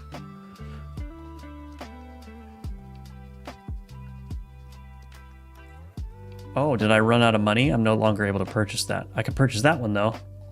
Yeah, I think I ran out of money, which is why I can't equip any of these.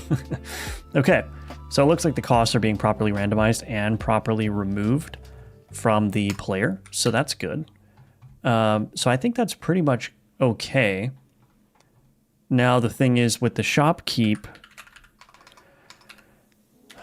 he's got a lot of stuff.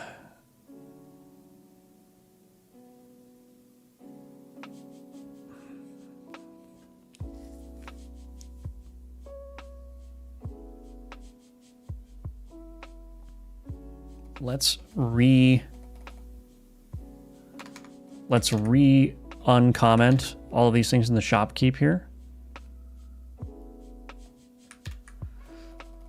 We're going to keep generate rewards. What we're going to do is we're going to have private shop item gun part resource shop items, and then this is going to be an enumerable, I suppose. Or no, let's do an array. Shop item gun affix, or gun part affix rather. Affix shop items. Perfect. And then what we call generate rewards, we're basically just going to do something very simple. We're going to say goodbye to all that. And then we're going to say part resource shop items is equal to shop price randomizer dot get random part resources, and we're going to do get tree, and then we're going to do dot to array on that, and then the affix shop items is equal to shop price randomizer dot get random affixes get tree dot to array. Very simple, very simple. We want to keep this on wave cleanup started in here. On interacted, we want to keep, yeah, on interacted here. Current shop UI, yes. And then what we're going to do is we're going to say set part options, part resource shop items, and then current shop UI.set affix options. Now the problem is that these also need to be updated. So I'm storing these here.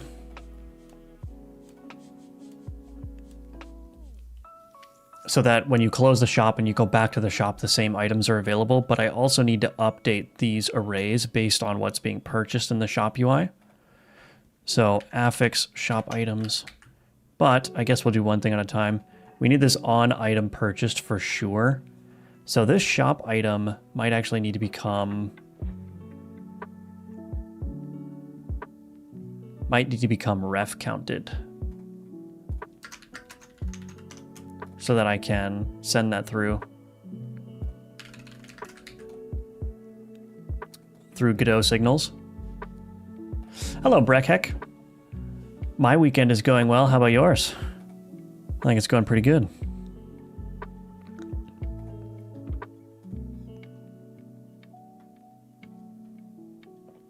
Okay, what I'm going to do is I'm going to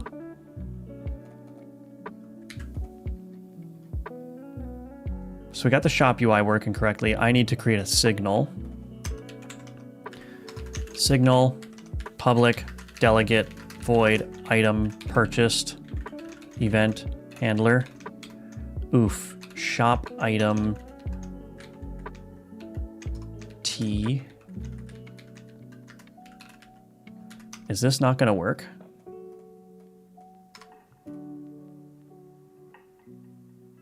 It requires one type argument. I suppose I can't do this, can I?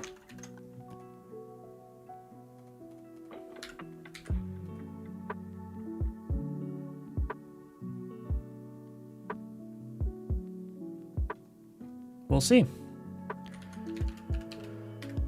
Try purchase item.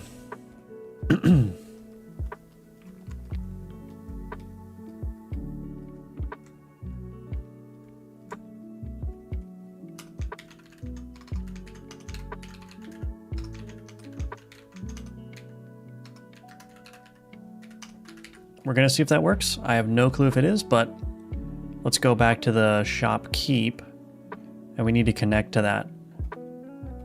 Current shop UI dot connect.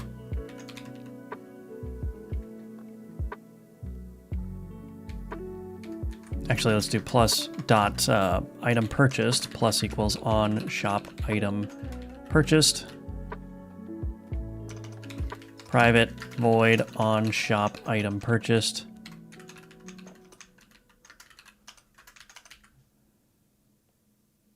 All right, I guess we'll figure out if this works. gd.print shop item dot cost. We're just going to see if this works really quick. Let's put that process back. Remove unnecessary usings. Cool. Random encounter handler. We're going to put the shop at very high. And then let's go to the dungeon level.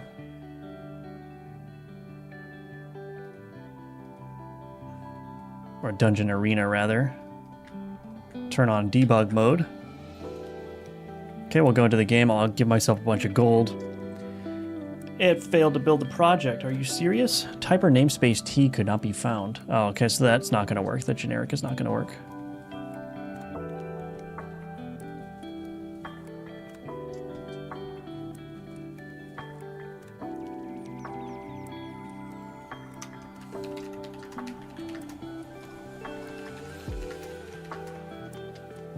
I wonder if I can just do this. Am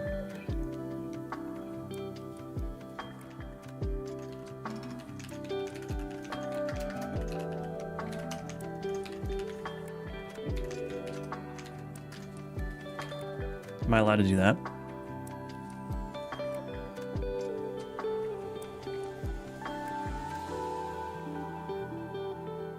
Why can't I do that?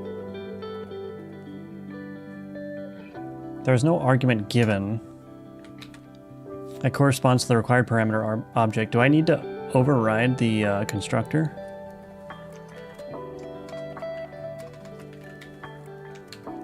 How do I call a base constructor in C#? Oh, it already is calling the base constructor. There we go.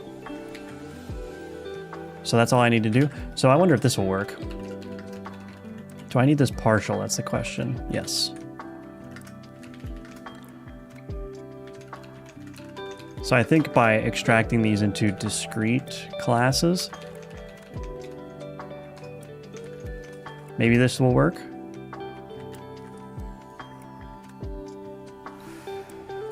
Although, this is just going to be messy, isn't it?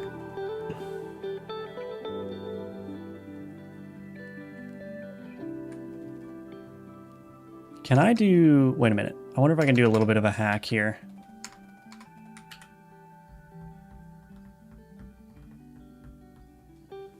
Goodness, generic classes.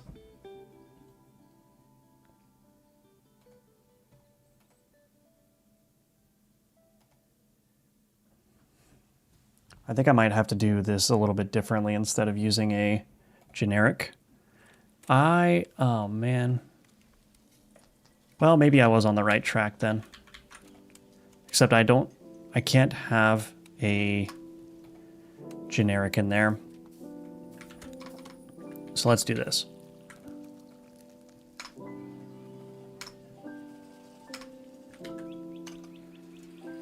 Public partial class gun part shop item extends shop item. Generate a constructor. Gun part resource.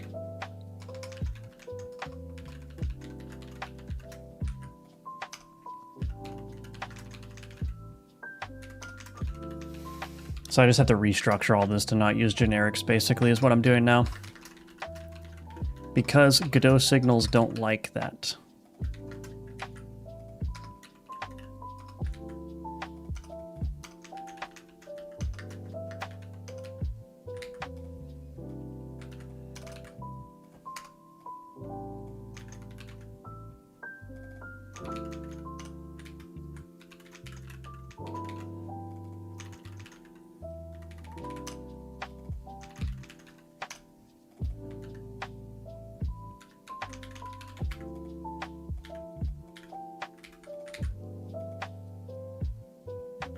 Method must have a return type. Oh. There we go. All right, so now that I've broken those up into non-generic classes, what I can do here is I can do gun part shop item, affix shop item, so I don't need those generics anymore. Set part options, this needs to become IEnumerable gun part shop item.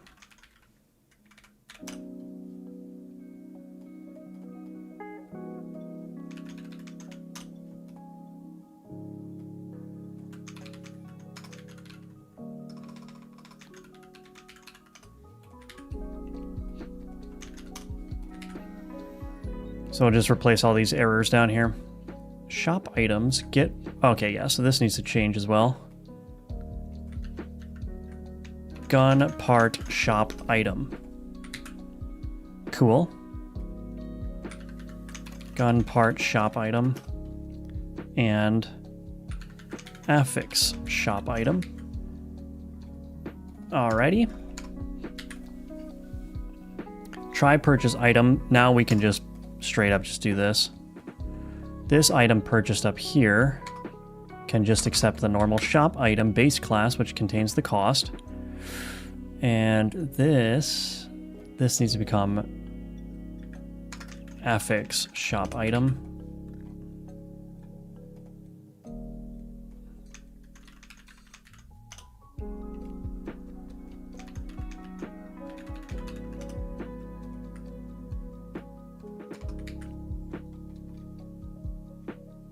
All right. Well, that was a lot of work to just do that, but I think this is going to work fine now. So if I go ahead and listen to this item purchased event handler in my shopkeep, which was the whole point of this, this now I can listen to this shop item. Okay, let's build this now. And let's see if I can go into the game and see if all that works.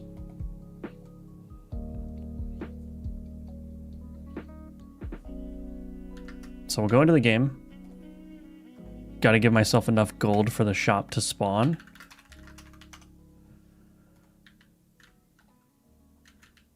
Okay, and we got the shopkeep here. Open shop.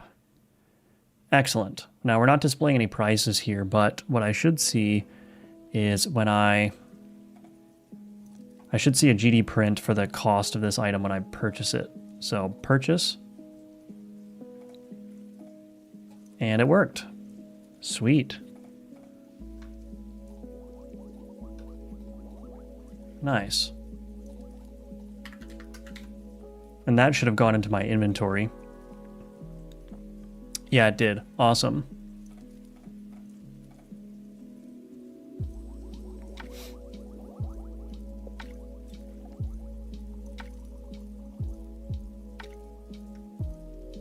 Cool.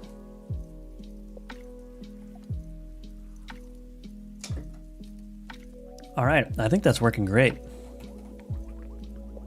So obviously there's a lot of work to do still. I need to put prices on here and all that kind of good stuff and make this heal work. But I think that's good progress for this stream. So I'm going to call the stream there, but I'm going to just go ahead and write a commit here, continue work on shop. But yeah, thank you everyone for watching.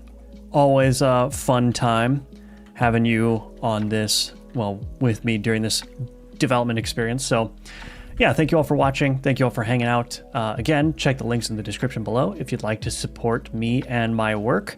Any amount of support, financial or otherwise, is greatly appreciated. Even just liking the video is a great way to help me out. So be on the lookout. I'm working on a new video, actually. I'm going to be working on it this afternoon after I eat lunch. Hoping to have that published sometime early next week or mid of next week. So it'll be, hope you guys will like it. But anyway, I hope you all have a good day, and I will